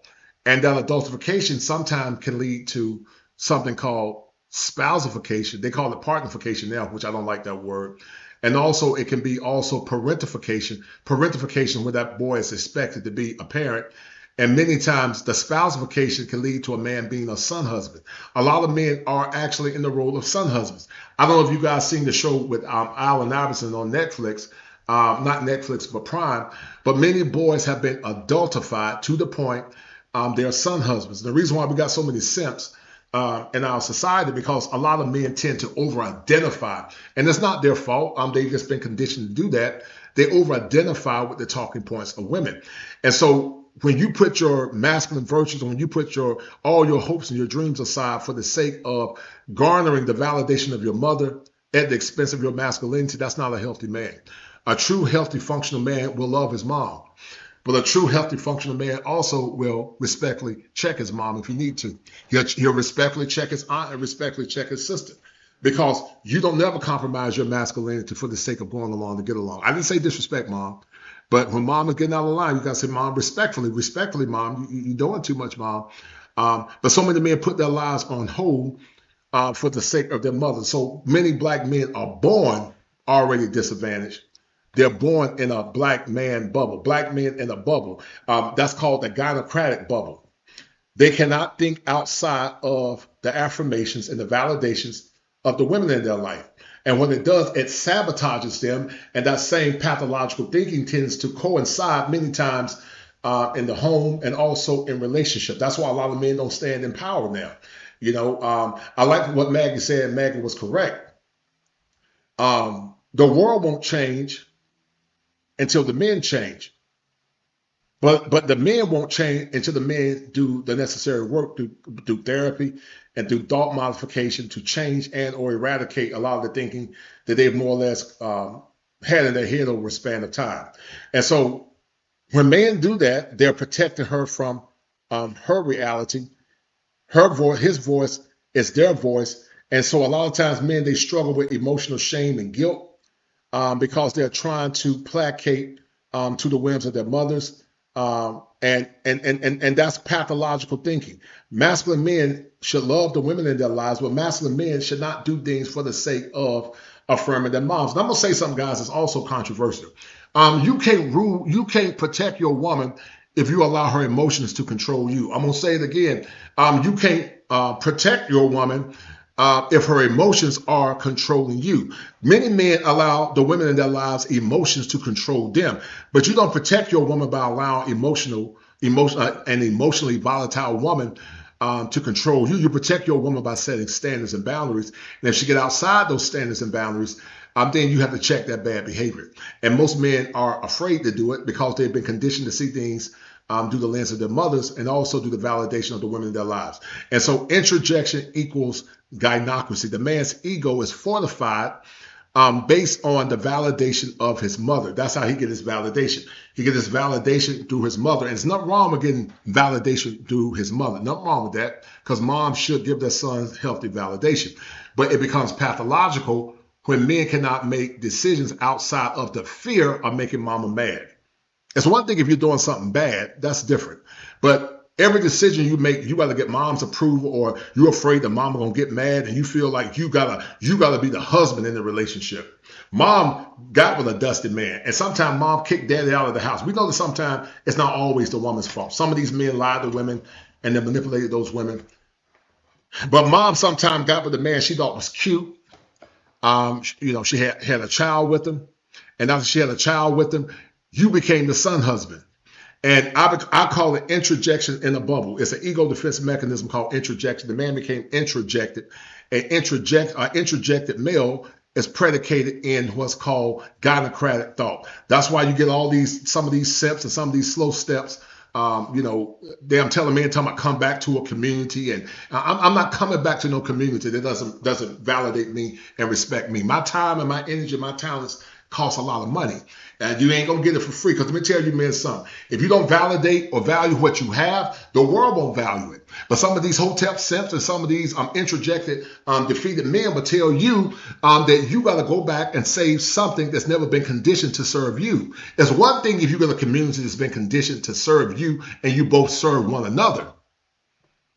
You both are serving one another, but they want you to serve by default and don't ask no questions, while you weather yourself into an early grave. And I've seen that happen so many times. I got male clients that have had strokes because they weathered themselves, because they were trying to get the validation of the woman in their lives. And that woman was not in synchronicity with that man to affirm him, to inspire him, to speak life into him, the virtues of what a kind woman does. And so it goes back to what Luke Hazley said. Stop getting called up guys talking about some of these women are your women. If that woman does not understand her assignment, she does not honor you and value you and respect you as a man, she's not your woman. And as men, you have the right to date whoever you want to date. You get with the best woman that's going to follow your leadership and follow your program. And when she does that, you take good care of that woman. You love that woman. You guide that woman, and be willing to die for that woman if you have to, but not at the expense for free. And that's what men have been doing for years. Many men have been introjected, which is an ego defense mechanism, and they see it through the lens of women. And that's why so many men are compromising relationships, because they don't know how to stand on power. They have been psychologically manipulated, consciously or unconsciously, at the behest of affirming women. Modern woman is any woman who lives in modern times, but it's given us a false sense of who we are and our role in society and in the family and in the home. Now, I'm not saying we need to go back to doing things by hand. I grew up in a very traditional nuclear family, but when you think about it, men and women and humans haven't changed that much in hundreds and thousands of years. So the perception that, I don't need a man, I think it's really short-sighted, especially over the long terms. And so that just means we have to choose to be traditional, because the environment is kind of pushing us towards, modern times. Those old things don't matter anymore. I think modern women. And you're right inside Bria's kitchen. You're 100% correct. The son husband syndrome is cringy. And see, Bria, what most don't understand inside Bria's kitchen, what most don't understand, that's why when I go on some panels, I don't like talking to pseudo intellectuals or, you know, people that don't have my professional training and background because they don't know what they're talking about. You know, I like talking to cogent intellectual men. You know, brothers that can think and they ask clear questions, not, you know, guys going on monkey rants, you know, screaming and hollering. I like talking to intellectual men. They're going to be fair and responsive, but they don't understand system dynamics. They don't understand systems. They don't understand how many times there are many causative factors that shape how boys respond. And sometimes that conditioning cannot be broken overnight. It takes years of reprogramming to break that nebulous and that negative conditioning. And you're right, the son husband syndrome is cringy, especially on social media.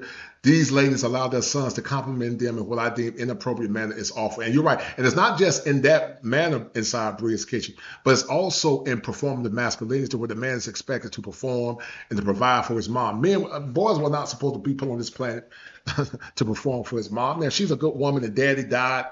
And, you know, she had uncles in his life and they supported him and her.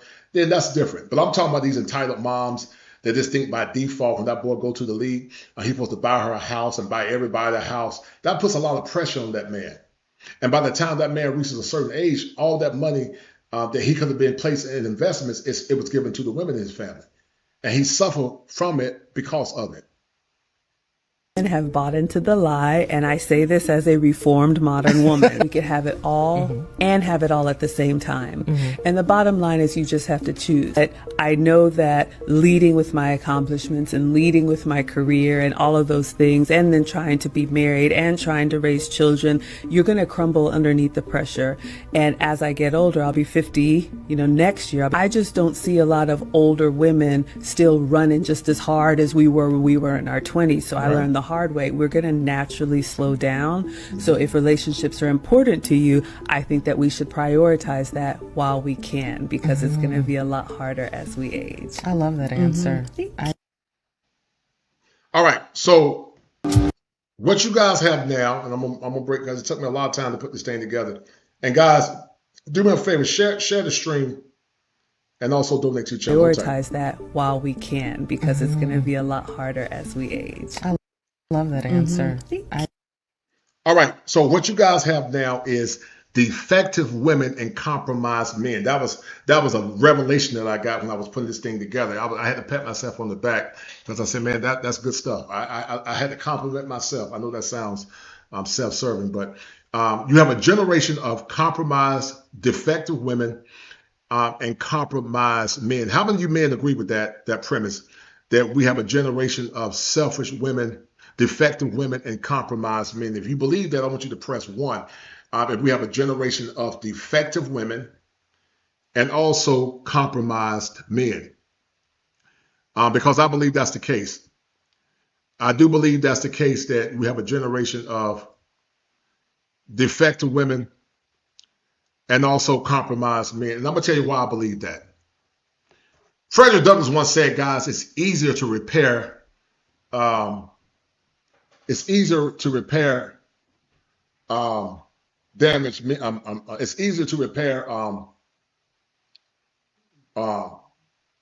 kids than it is to repair broken men. And we could take that same adage and add it to women as well, because women are part of mankind. But we got a generation, guys, of defective women. They're selfish. They're highly manipulative. They're entitled. They lack empathy. And they're always the victim. If you believe that, I want you to hit 1, because I see it all the time. But this is the zeitgeist, guys, the spirit of the age that we're living in.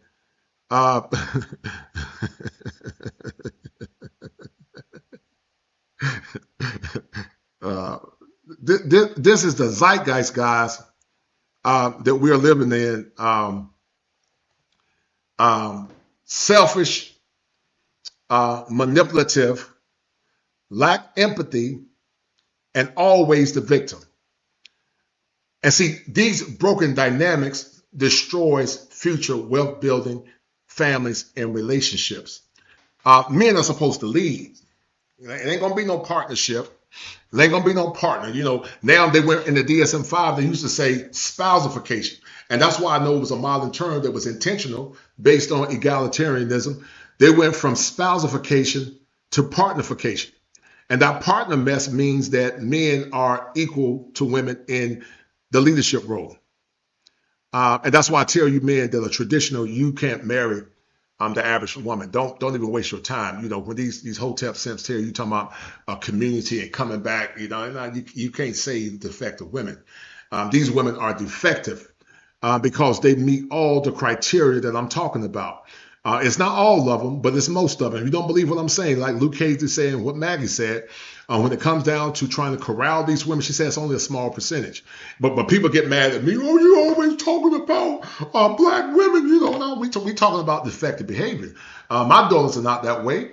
I know some sisters, there's some good women that are not that way. But that's the exception. That's not the rule. And you got a generation of compromised men. They're compromised. Like Frederick Douglass once said again, it's easier to repair damaged kids in the air, broken kids than it is to repair. It's easier to repair damaged kids than it is to repair broken men. Defective women and compromised men does not lead to wealth building in relationships because the powers that be do not systematically understand system theories. Compromised men equals weak. They're simps. Many of them are unconscious simps. It stands for supplementing irrational male patterns of behavior because they're not men, they're males. They have no standards. Like most black men in the community, they have no standards. They take the worst of women, overweight, bad attitude, kids by other men. A lot of them ran through, liberally indoctrinated, don't know how to speak life into the children, always challenging the male's leadership. Don't add anything of virtue to the relationship. And then you got what's called the conscious simp. The conscious simp is another acronym I created, and it stands for sacrificing important masculine principles. Masculine principles are direct. True masculinity says what it means what it says. That's true masculinity. True masculinity does not compromise in what it stands for. True masculinity is direct and to the point. And either you're going to conform, or you're going to get left behind. So compromised men are weak. They have no standards. They're people pleasing, and they are emotionally drained. These men come from broken systems, and they also have what's called destroyed futures, because these men were not corralled under masculine virtues that are synonymous to healthy masculinity, or what I call heteronormative masculinity. Because watch this, guys, masculinity is under attack. And the first prompt is, women have more privileges today than men. Our laws are written by men. Our courts are ruled by men. So if you have some concern about... And see, guys, this is some of the dangers of feminism. The chick that got on the big vampire teeth collar from the 70s. They always said that, our lives are ruled by men, or whatever. No, ma'am. No, it's not ruled by men. It's ruled by a few men. Black men en masse never had the power to create policies to oppress nobody. Black men were called boys in pre-antebellum and post-antebellum slavery. But somehow black women got involved in white liberal women's nonsense, and they made that our problem. Black men didn't create no policies to oppress black women. Black men didn't create policies to oppress nobody. Black men were fighting for their own survival, just like black women were fighting for their own survival. But these white liberal feminists they lied to black women, and they said that men, which is a lie, create the rules. What men, ma'am? You got to be specific. Are you talking about oligarchs, which is a few, or are you talking about every man create policies and rules? Because if that's the case, men don't create war.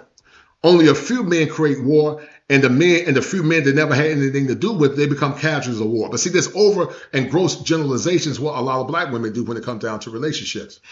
They overgeneralize all black men. They overgeneralize all men for the misgivings of the men that hurt them or traumatized them. And so this chick with the vampire collars on, looking like Count Dracula, black women fell into this nonsense. They fed into this dumb nonsense the issues the white women had. And then once the white liberal got to the mountaintop, she's still in the back of the black woman to push her own agenda and left the black woman broken and down, and also the black family destroyed and broken. But then you still got these women talking about feminism, which feminism never had anything to do with black women. Because black men never had the power to oppress nobody. Black men never had a patriarchy. I'm talking about a true patriarchy, because a true patriarchy can never be manifest unless it starts at the policy level. That's called legislation. But you can't tell these women that, they're always talking, oh, it's a patriarchy, the patriarchy. But the patriarchy gave you the privilege to oppress and the power to oppress men. It oppressed innocent bystanders that had nothing to do with the nonsense these white women had against towards their husbands. What a court presumes, well, that's a conversation to have with men too. They're the ones who wrote the laws. You see how stupid that sounds? Men wrote the laws instead of saying that select men wrote the law. Select white men wrote the law. But black men get thrown into the nonsense. Black men had nothing to do with it. Black men had nothing to do with it. But somehow black men gets thrown into the fray. And this is another part of the black interjection equals gynocracy, protecting him from reality, preparing him for weakness. Because these boys, when they are correlated and corralled by their moms, they become weak men. His thoughts, their voices, his identity. That's introjection. Introjection equals gynocratic thought. That's why so many men are compromised, because they think like mama. They think like how mama would expect them to think, which is unvetted and unmerited servitude. It is women that actually disrupt the family, and then they get upset with the results of a disrupted family. No career will give women as much joy and fulfillment as raising children. As a woman with lived experience, I promise you, having a son that is a Marine, working with my ex-husband to raise two boys that we are very proud of, nothing will give you that fulfillment than being a mother. If the man thinks it's better for him to be out 60% of the time and she's home for the rest of the time, that's fine if they want to make that choice. The problem is you're prescribing it to men, and I'm not going to do that. You're prescribing it to women. The sexual revolution has devalued women and made them infinitely less happy. Yeah, the sexual revolution did. It didn't empower women, it depowered women. Women were empowered to be depowered. And once these women have had copious amounts of fun, guys, you're not going to be her the guy that she selects. And so she's going to charge you the whole tax. And when she charges you the whole tax, you got to charge her the lady tax. You got to do a thorough assessment of that woman and say, ma'am, I got to study your background because, you're judging me based on my future earnings. And I'm going to judge you based on your whorish past. And so I'm going to charge you a whole tax. I mean the lady tax, because you charging me the whole tax because you expect a traditional man to pay all your bills and to treat you special, something you don't deserve. So therefore, I'm going to have to charge you the lady tax. I'm going to have to get the lady tax. I'm going to have to do a thorough assessment and count all them bodies that you had, all them deletions that you had, and see if you qualify to be my woman. And if you don't qualify, that's why men got to raise the standard, and I'm going to cash you to the wind. I'm not getting caught up in this gynocratic thought about coming back to communities being projects, and I'm not doing that goofy mess. I'm an elite black man. I bow to no man. I don't see no man as greater than me. I can respect you as a man, but I can debate with the best of them. I can destroy the best of them. I'm 6'5", 6'6", 6'6" with shoes on. Shout out to my man Quiet Storm. And I can respect you as a man, but I don't tap dance to no man. I don't see some of these goofy clowns on YouTube, a lot of them fake, as somebody that I look up to. I don't endorse some of these goofy guys, man. They're not me. I'm elite. And so I don't get caught up in dealing with some of these dusty Negroes. I respect men that respect me. If you think I'm a damn tap dance, I don't tap dance for nobody. If you get in my face, you might get your jaw broke. Some of these fools don't understand. They don't understand, know how to separate. There's a difference between my profession and me being a man. I'm a man first. If your mouth gets slick, I don't care if you're a man or woman, you can get this work. If you get in my face, you might get your jaw broke. And I don't like to talk violence, but some of these keyboard warriors on YouTube think they can talk trash to you, supposed to tap dance or hear an educated lame. I'll show you how much of an educated lame I am if you get in my face. And you challenge me. I will crack your neck. I'll make you scream like a pig that's in a pen. Some of these fools think just because you educated, you a sucker. And you're not going to talk to me any kind of way. You get your jaw broke. Got me all the way confused. But some of these dusty Negroes think you're supposed to come back and tap dance, these slow taps, and I'm gonna serve the community, and and I'm gonna come and deal with obtuse women that haven't been conditioned or trained to honor and respect men. Do it all in the name of community. But talking about what you gonna do, you'll get your jaw broke if you get in my face. And try me. Don't let this bow tie fool you. Don't let the swag fool you, because I'm a man first. Don't damn let it fool you. don't let it fool you, because you can get this work.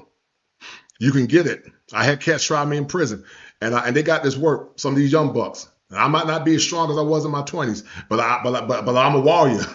Don't get in my face. Please don't get in my face and try me. I promise you I'll smash you through the glass if you get in my face and try me. Don't ever let my credentials fool you. I'm a man first. Talk about pressure. I feel like feminism was good for men because it kind of relieved them of a little bit of pressure. Lifted everybody up. Well, yeah, but really it's made men. Well, no, feminism relieved men of pressure that could get the women. Now, it did help men not have to commit to marriage. That's true. But every man ain't getting women like that. Every man ain't getting women like that. Some men are, but every man is not. So yes, it did relieve men of pressure, but it didn't relieve all men of pressure, because the men that can't get women, they're getting leftovers. And when those men get leftover women, those women are not happy. There was a story recently where women said, these women said that the average man just don't qualify. Well, I said, ma'am, you don't qualify. You don't qualify for the average man. But that's what happens. Feminism did make it easier, but it didn't make it easier for every man that can't get the women. The top 10, 20% of women made it easier for them. But the average man that want a wife, he getting nothing but leftover women. He getting leftover women that's been ran through. That's what he's getting. He ain't getting nothing wholesome. He ain't getting nothing wholesome. This woman's been taken to the woodshed. She's been like a John Deere tractor in the South, being plowed through hard. But you think somebody can put a ring on your finger and make you feel special. I want an honest man. I've had all my fun in my 20s. Now I want an honest man that's going to love me and put a ring on my finger and make me feel special. Man, you need to go run on somewhere.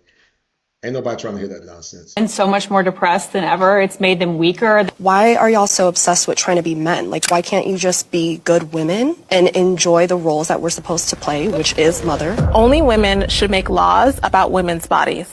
The reason I'm saying women should have more of a say on our bodies than men is just, if we look at history, men have had the only say on our bodies. And if we're talking about equality, why do he have to pay for your body choice? Well, his body choice was ejaculation. So we each had a body choice. But you opened your legs. That was your body choice. You said yes. White women.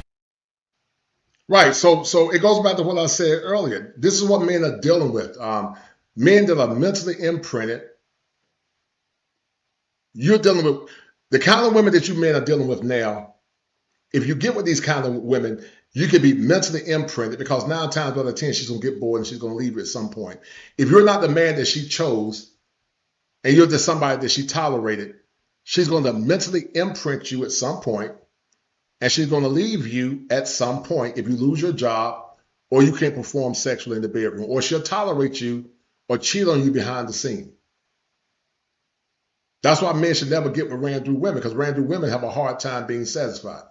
Some of them can do it, but a lot of them can't. Some of them, there are exceptions, but mentally imprinted men, she left, he's broke, and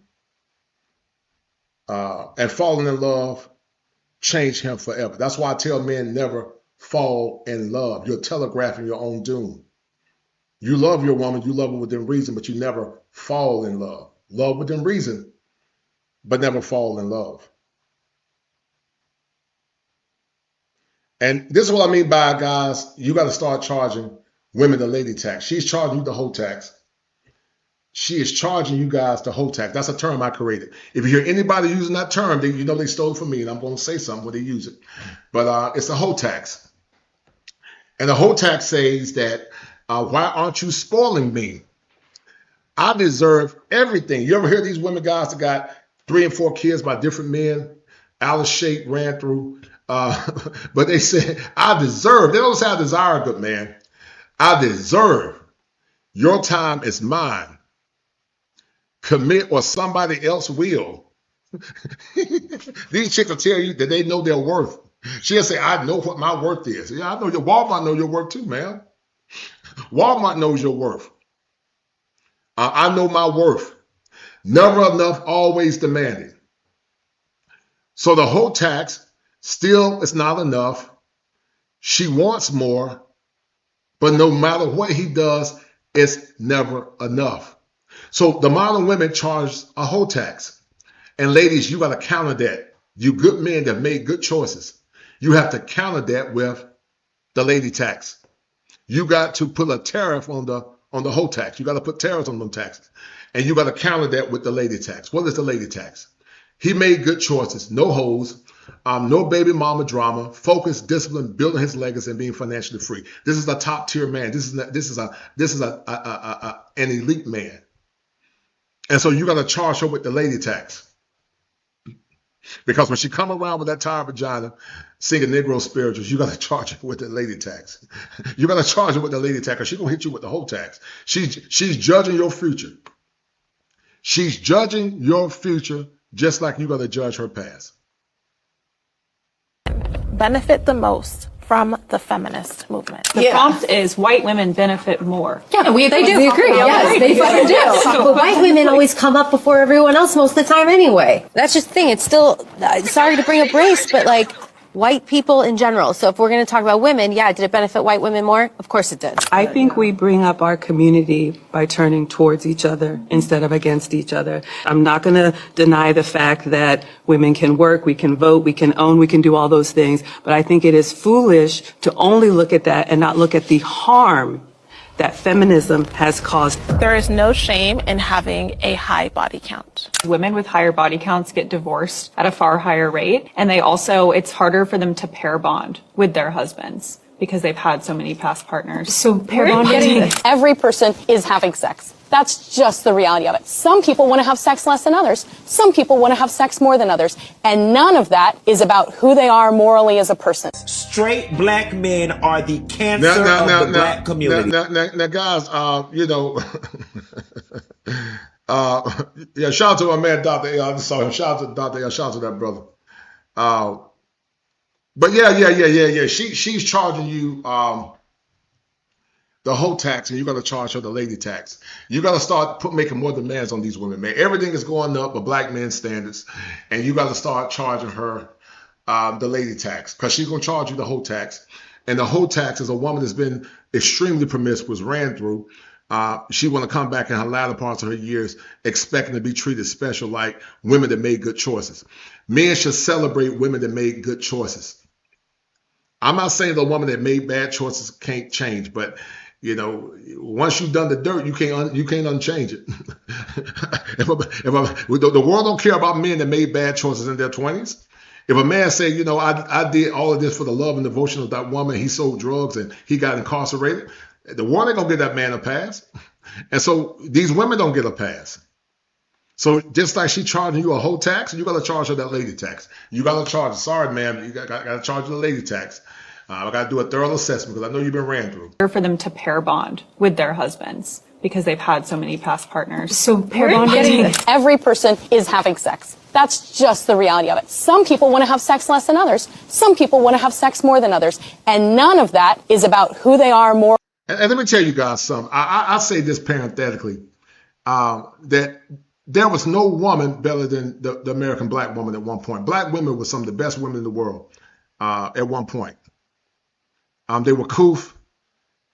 They were God-fearing. They were good women. The black woman was a solid woman, but she was manipulated.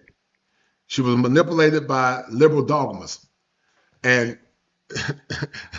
you know, that's why I say she's not your woman. Most of them are not your woman. They might be your skin color, but they don't have your consciousness. They ain't your woman, man. They're not your woman. Morally as a person. Straight black men. And listen, this guy here, you know, they always want to blame black men for blaming all black men for femicide. We know there are some men that commit femicide, but it's a small percentage. We're not saying it's right. But you got a fruit. You got a fruit trying to tell a man how to be a vegetable. And imagine that, guys. A fruit, like the old folks say, fruit, not a fruit. but a front. You got a front trying to tell a heteronormative man how to be a vegetable. Make it make sense. How can a fruit tell a man how to be a vegetable? It doesn't even make any sense. But once again, guys, they got to blame the black man. Somebody got to blame the black man. So straight black men are the cancers of the community. This is what this fruit said. Straight black men, guys, are the cancer of the community. You know, straight black men, guys, we're the cancer. Guys ain't did nothing to nobody. Guys have made good choices their whole life. Straight black men, guys, are the cancer to the community. And are the cancer of the black community. That's where it starts and that's where it stops. Ladies, I'm here to tell y'all something. That's what Little Richard grandson said. Tutti Frutti on Rudy. Tutti Frutti on Rudy said that heteronormative straight black men are the cancer to the black community. So that means Quiet Storm and Cortez Smith and Mean Peaceful Life, men that don't bother nobody. We are the cancer to the black community. I want y'all to let that marinate. Let that marinate, that we are the cancer, guys, to the black community. Instead of defending his point and saying, because to be honest with you, he's the cancer to the black community because he's not replicating black excellence. He's actually destroying black excellence by default because he can't produce with a black woman because he's too busy sword fighting. But this fruit said that a fruit trying to teach a vegetable how to be a vegetable. Make it make sense. All this shit that y'all got going on, some of y'all, not all of y'all, with the gays and with the trans, let it go. Your issue is not a trans woman. Your issue is... And see, they love men like Little Richard Nephew because these men are not a threat. A lot of women are afraid of masculinity and masculine men. So they'll get somebody like him to be the poster boy to defecate, no pun intended, on traditional black men or heteronormative black men. And he does what a lot of them do, is a false equivocation that all black men are dangerous.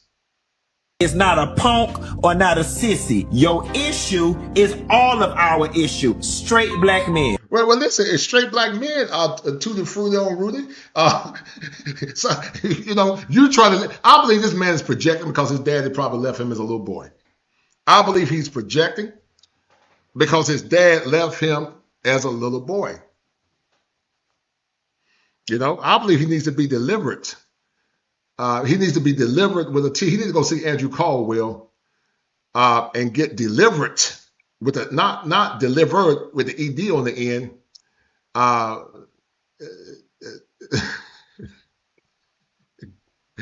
He needs to get delivered with a T. I'm not gay no more. I am delivered. I don't like men no more. I said I like women. Women. Yeah, he don't like men's. I think he's mad because he can't get heteronormative men. He can't get heterosexual men. I think that's why he's mad. He's mad because he mad because his daddy probably left him. And he wants some strong chocolate men's with a Z on the end.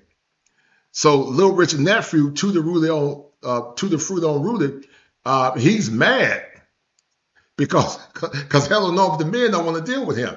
And Little Richard Nephew wish he could get some men, some men's to come and mess with him on the down low. Little Richard Nephew he's the one that's a threat to the black community. Guys, do me a favor, guys, hit the like button. Hit the like button, guys, and donate to the channel.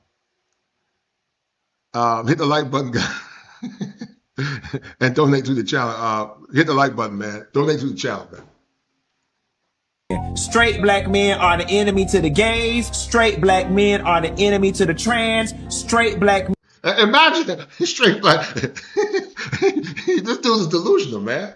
Straight black men are an enemy. We ain't bothering nobody. Straight black men ain't bothering nobody. We just trying to take care of our families. Y'all want straight black. Little Richard wants straight black men. Want straight black women husbands. Wish he could get something on them. and then you got the other ones trying to be like women. If I was a woman, I would be offended. But that's not what Little Richard said. Little Richard said we're the problem. Men or who are causing harm to the girls and the women. That's where it's at. Now y'all can shoot them. See, there was that trauma narrative again. We causing harms to the girls and the women, but responsibly and respectfully, child abuse when it comes down to boys is child abuse or actual abuse is it happens with boys and men and women. When it comes down to domestic violence, especially, it's bi-directional. But he's trying to paint a narrative. He's a broken man. He's broken. He's broken. Bless his heart. He's broken, and he's the kind of dude that probably didn't have a daddy. Daddy probably left him, and he didn't have nobody to cultivate his masculinity. Bless his heart. And now he want to blame all men, all traditional men as being the problem to the women and the transsexuals. Messenger, y'all can call me all type of faggots on the Shade Room and all the other blog sites that's gonna pick this up and I'll eat it. But you'll never see a situation where girls and women walking around saying they scared of the gay boys. They scared of their life for the gay boys. Well, they better be scared of To the Fruit on Rudy, because you trying, because see, To the Fruit on Rudy, some of y'all, when y'all in prison, getting with men and transmitting, when these men get out of prison, they transmit it. So they better be scared of you, because you're trying to transmit that virus to some of them men. You hoping that you can flip them men. You hoping that you can flip them. Boys, they don't want to be around the gay boys. It ain't us going around with these fragile ass egos, can't take rejection. We've got to ask ourselves, and I don't even know if the black straight male collective can even answer this question, because their egos tend to be so fragile. Well, but this fool, he sounds stupid. Everybody got an ego.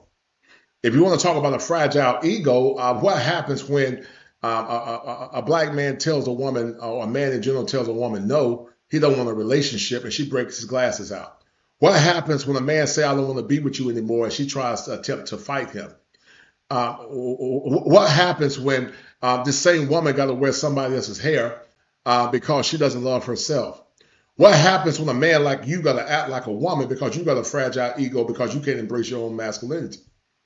I mean, you're talking about fragile ego. I mean, or what happens when anytime somebody critique anything in your ecosystem, your little fragile ego can't take any criticism.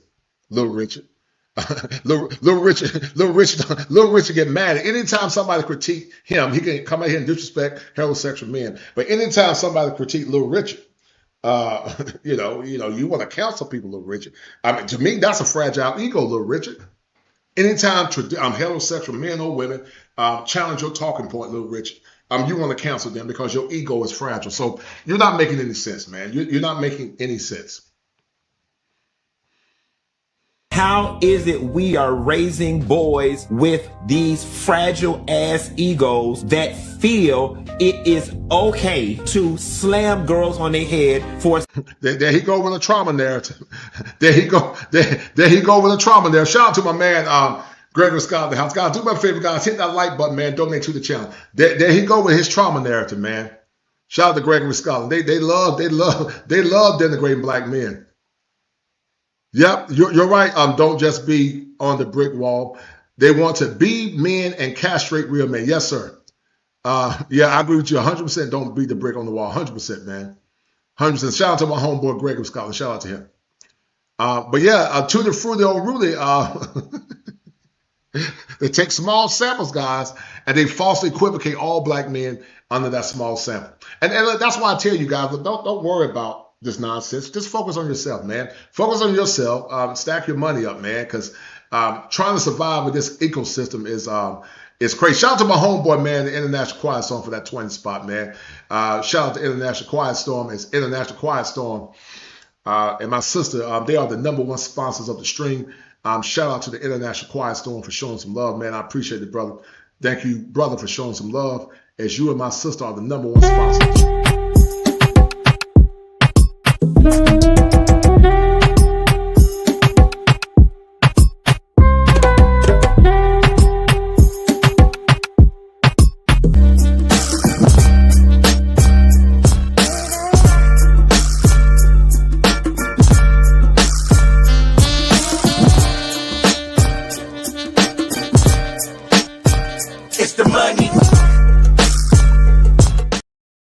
shout out to Revelator Spirit of Indifference for that $5. Thank you, Revelator, for that $5.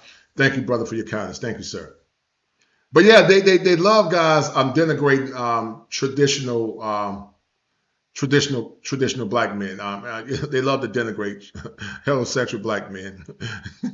We the problem for everything, guys. I bet you if black men went to Planet Man, got on a rocket ship, we still would be to blame. And so, you just got to take it for what it is. Just laugh at it because that's mental illness being manifest. Saying no. Why is it that we have to make the females of the community make all the adjustments? We got to make the females of the community make what adjustments? Little Richard. What adjustments do females of the community got to make, Little Richard?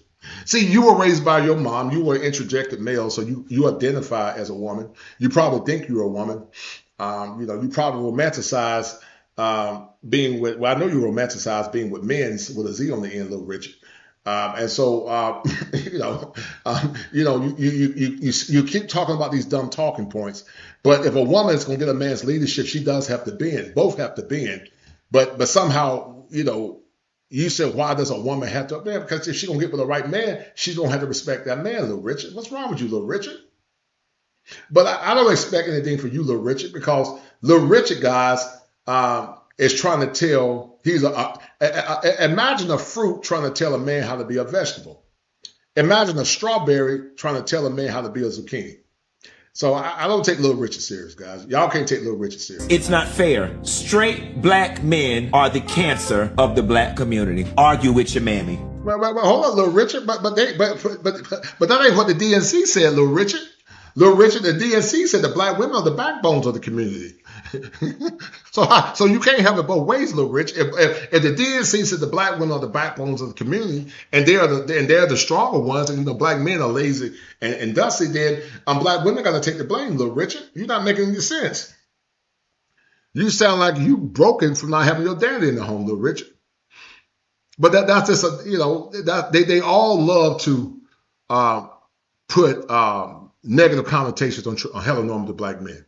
And so you just got to laugh at it, guys. You just got to laugh at it and keep your head down and keep stacking your money.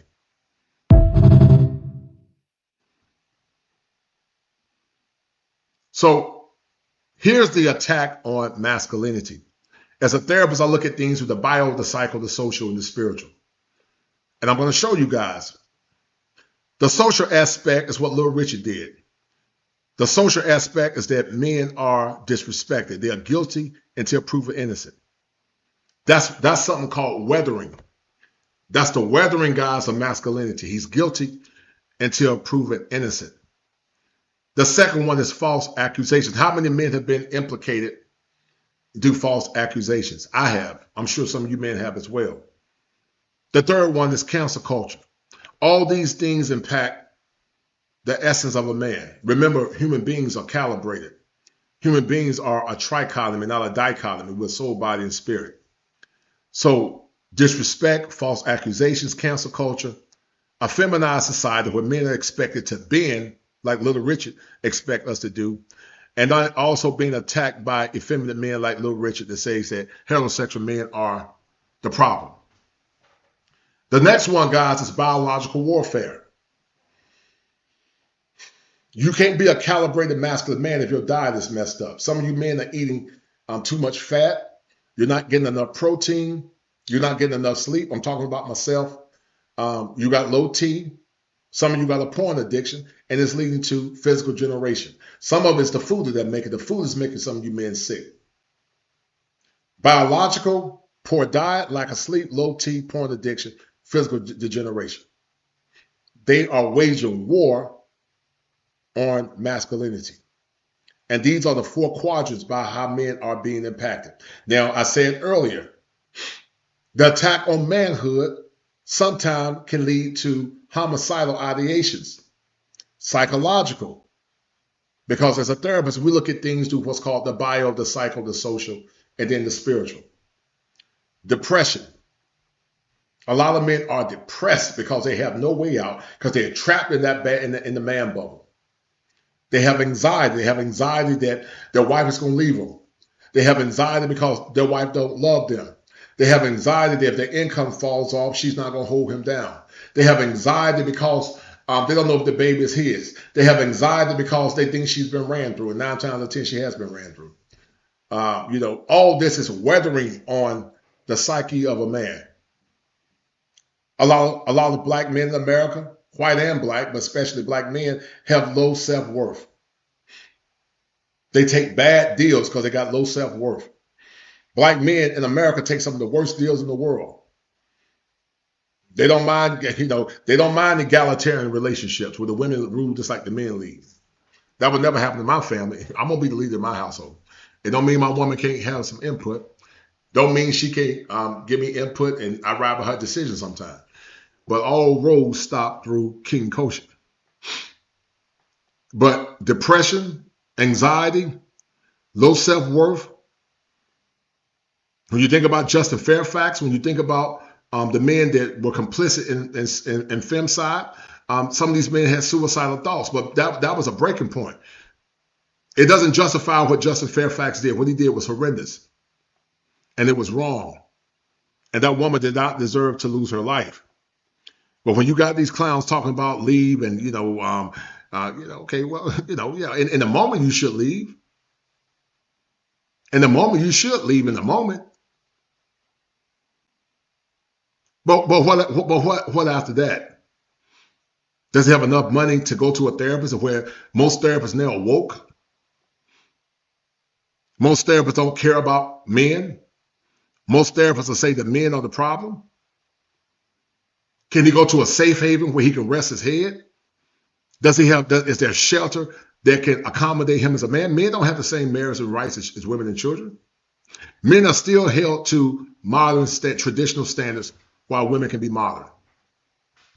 And then at some point that man has a mental breakdown. Paternity fraud.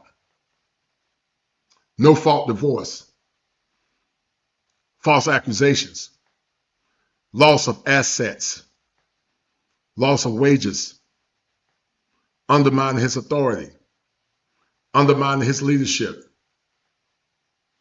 Going back to exes. That's why I tell you men, don't fall in love. Never telegraph your own destruction as a man. You love within reason, but you never fall in love. You're a fool to fall in love. There was a song called Why Do Fools Fall in Love? Don't fall in love. I didn't say not to love her, but you better not fall in love because you are telegraphing your own doom.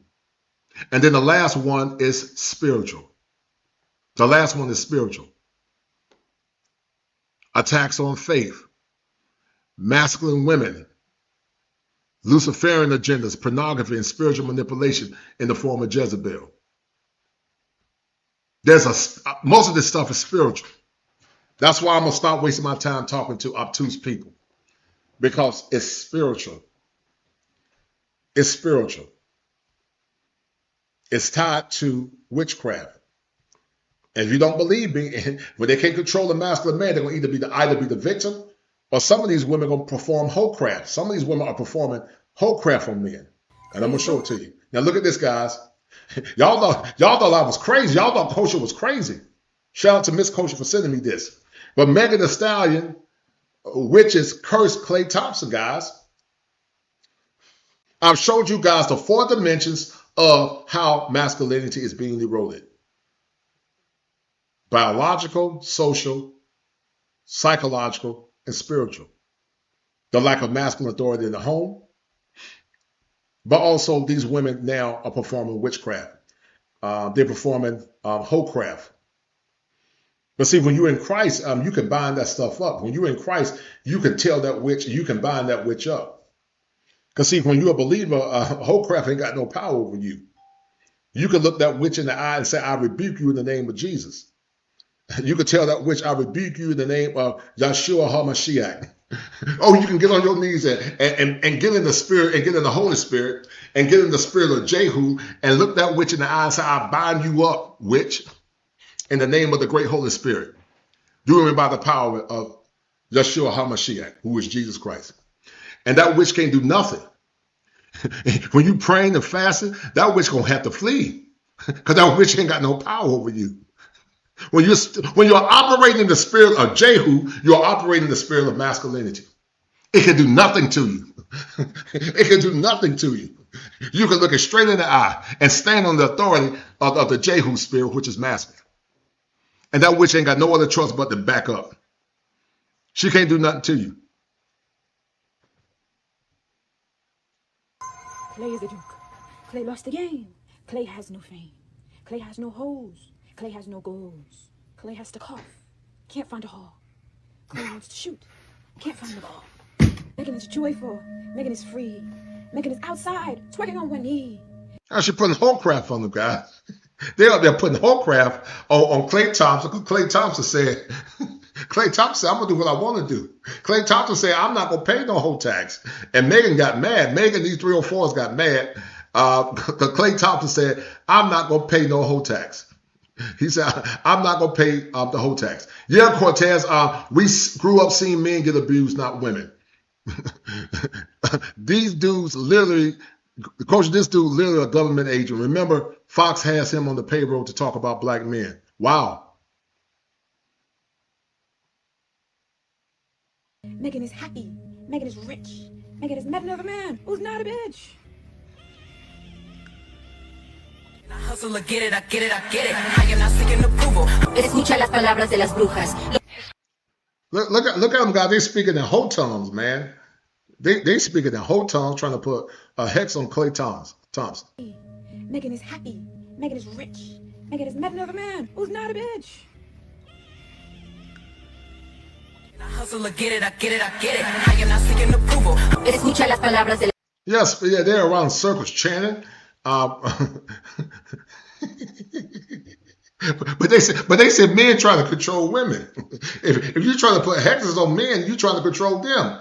Because see, stubbornness is idolatry. But when you rebel against masculinity, it's a spirit of witchcraft. The modern woman practices witchcraft because she rebels against masculine authority. She rebels against leadership, and she's a slave to her feelings. She's stubborn. And like Maggie said, and like Luke said, they're gonna dig their feet down. Like I told you, they will rather rule in heaven. They will rather rule in hell than to be submissive in heaven, man. las brujas. I would like to host a Clay Thompson hexing competition where This is demonic, bro. This is witchcraft. The only thing covering you from all these witches is the blood of Jesus. Clay Thompson cheated on Megan Thee Stallion, and now it started a whole gender war sponsored by Satan, who wants men to hate women and women to hate men. Reality is, and understand, guys. Listen, I don't think I hope you men don't hate women. I love women. If you get a good woman that's gonna love you, but I know most of these chicks don't believe in traditional masculinity anymore, and that's okay. But I would argue that most men love women. It is hard to find good ones here in America.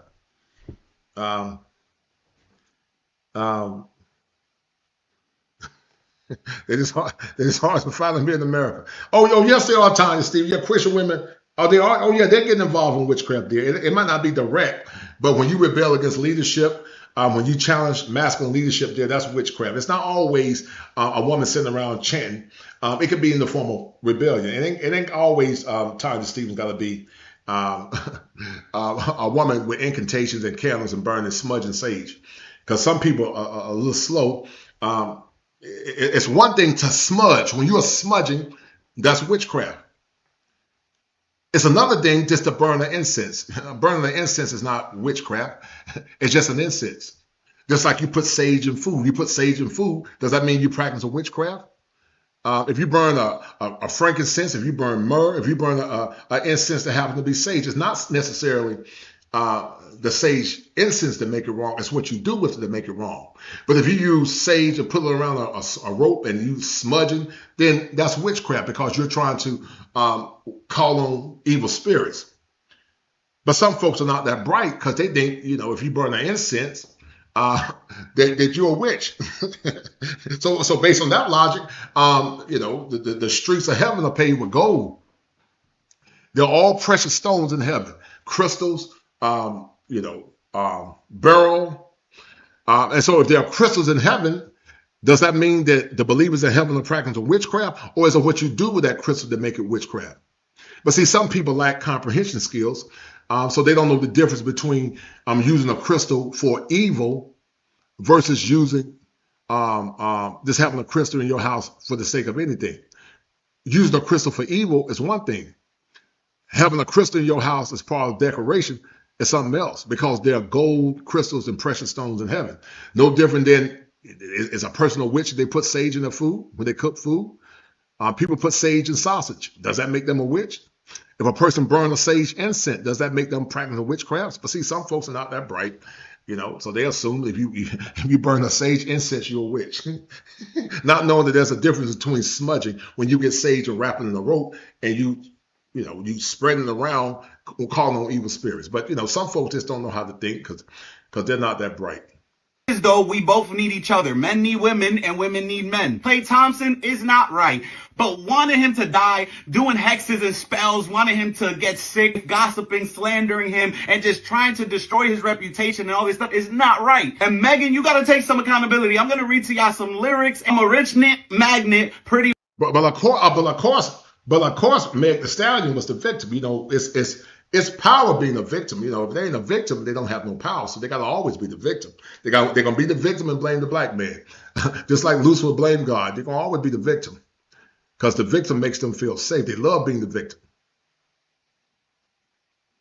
With a fatty, your man buying stuff for me. He know it ain't free. If he ain't rich, it ain't worth it. Only thing you need to know is I'm in love with the money. So men are only good for money and to be used, and you don't mind another man cheating on his woman as long as it's with you. You know you can't control me, baby. Handle me? Who gonna handle me? Thinking he's a player? He's a member on the team. You got a whole team of men, but God forbid you on his team of women. Right. I told you that's control and witchcraft. They want to subjugate the man. That's what I call wholecraft. They want to subjugate. He want to lock me down. I'm outside. I choose me every time. You outside. You don't want a ring. You don't want to be a wife. You don't want to be loyal. And then you want a man to be loyal. You mad he wasn't loyal. Mandatory. I get the head, but no guarantees. If you ain't want a pimp, then what you with me for? Sexuality is your leverage and your identity. Music represents no limits, no restrictions. So you intentionally flipping bad male behavior on women and telling women to be like the men that y'all claim to hate. According to you, Megan, men are just tools and accessories and a paycheck. You can't move like this, talk like this, promote this mindset, and then be shocked at the kind of men that show up into your life. It's good people out here, it's bad people out here, bro. We gotta stop acting like women. Don't be as horrible, bro. You don't even want a man with standards. They get labeled weird, controlling, toxic, insecure. Empowering women should never look like telling you to be like the worst examples of a man. Bro, you can't disrespect men, treat them like disposable, like they don't mean nothing, and then you want a ring from them. And a lot of these celebrity women online telling you to move this way don't even move like that behind closed doors. It's literally miserable women making other women miserable. We lost the understanding of wife, of gentle, of feminine, of womanhood. When you say all I got is cat to put on the table, so you attract men that just want some cat, why you mad? Now y'all doing witchcraft on men, wanting them to die and all that, bro. This is witchcraft, this is demonic. Megan, the Bible says he who finds a wife finds a good thing. You want to be a wife, act like a wife, become a wife, and let a man who wants a wife find you. Oh yeah.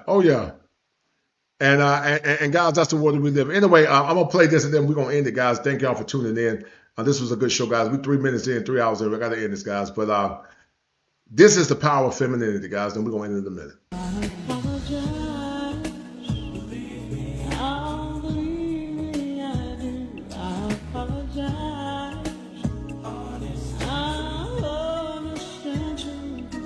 Because I know I was wrong, so I sing this song, and I wanna get through yours. I make it up to you. I apologize. So let me tell you men something. Let me tell you brothers something. We living in crazy times, guys. We living in crazy times. We are living in crazy times. And to you single men like Quiet Storm, to you single brothers like Top Gun, or any other single brother that's listening, I want to see you guys get the best. Focus on your health, focus on your money, keep your head down. Love God, man. Get your soul right with the Creator, the Most High, Yeshua, Jesus. And I pray the Lord bless you with a good woman, man. You guys know the men that listen, they don't hate women. We love good women. They're just hard to find. Maggie said it. She's a femininity coach. They're just hard to find, man. And it is what it is. But you can waste your time being stressed out, or you can do what the old folks said, think I'll run on and see what the end gonna be. So anyway, guys, We're going to end it here. I thank you guys for tuning in. Shout out to the Quiet Storm and my sisters for being the #1 sponsors. And guys, we're going to end it here. Y'all take care.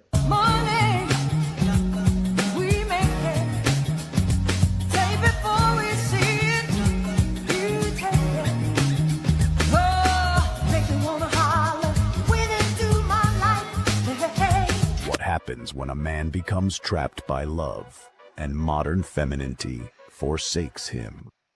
Interesting to me that these are the same women shouting from the rooftops when they're our age that they feel invisible, that it's hard, that where are all the good men, that being single is so sad and depressing.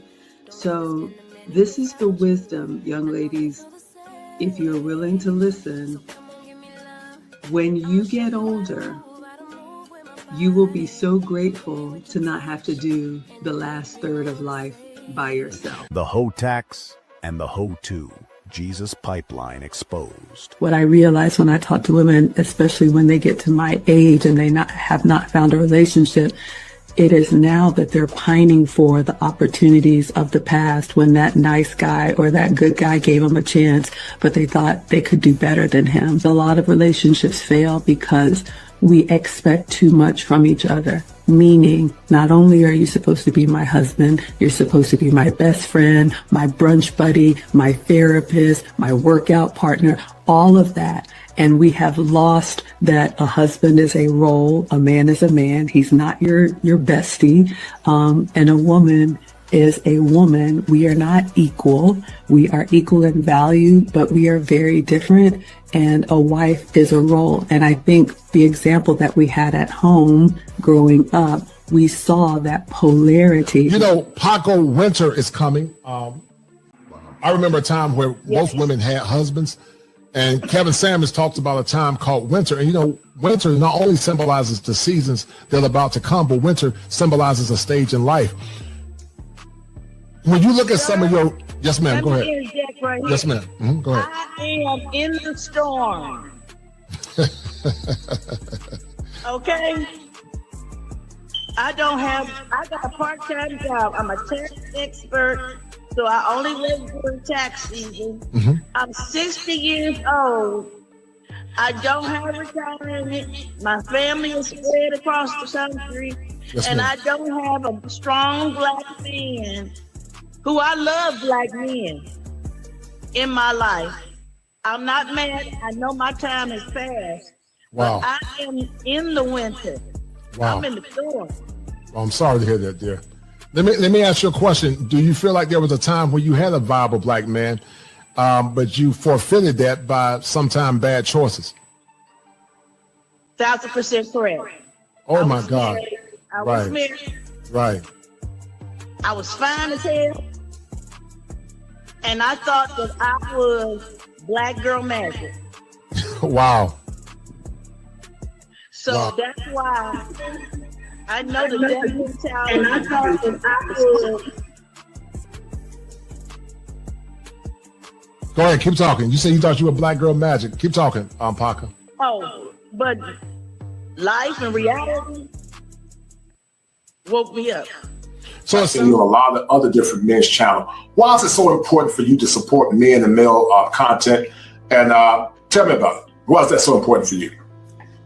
It's important because we need men in our society. And it seems that we are, every turn we take, men are being placed as a lower section of society, and they are the ones that have built this incredible society for us. So my focus is we need to get back on appreciating what they've done for us, what they are doing for us, and what they will continue doing for us. But we need to appreciate what, who they are, and their strength on being masculine and providing for the families and maintaining society. So that's my main goal when I speak about protecting and defending our men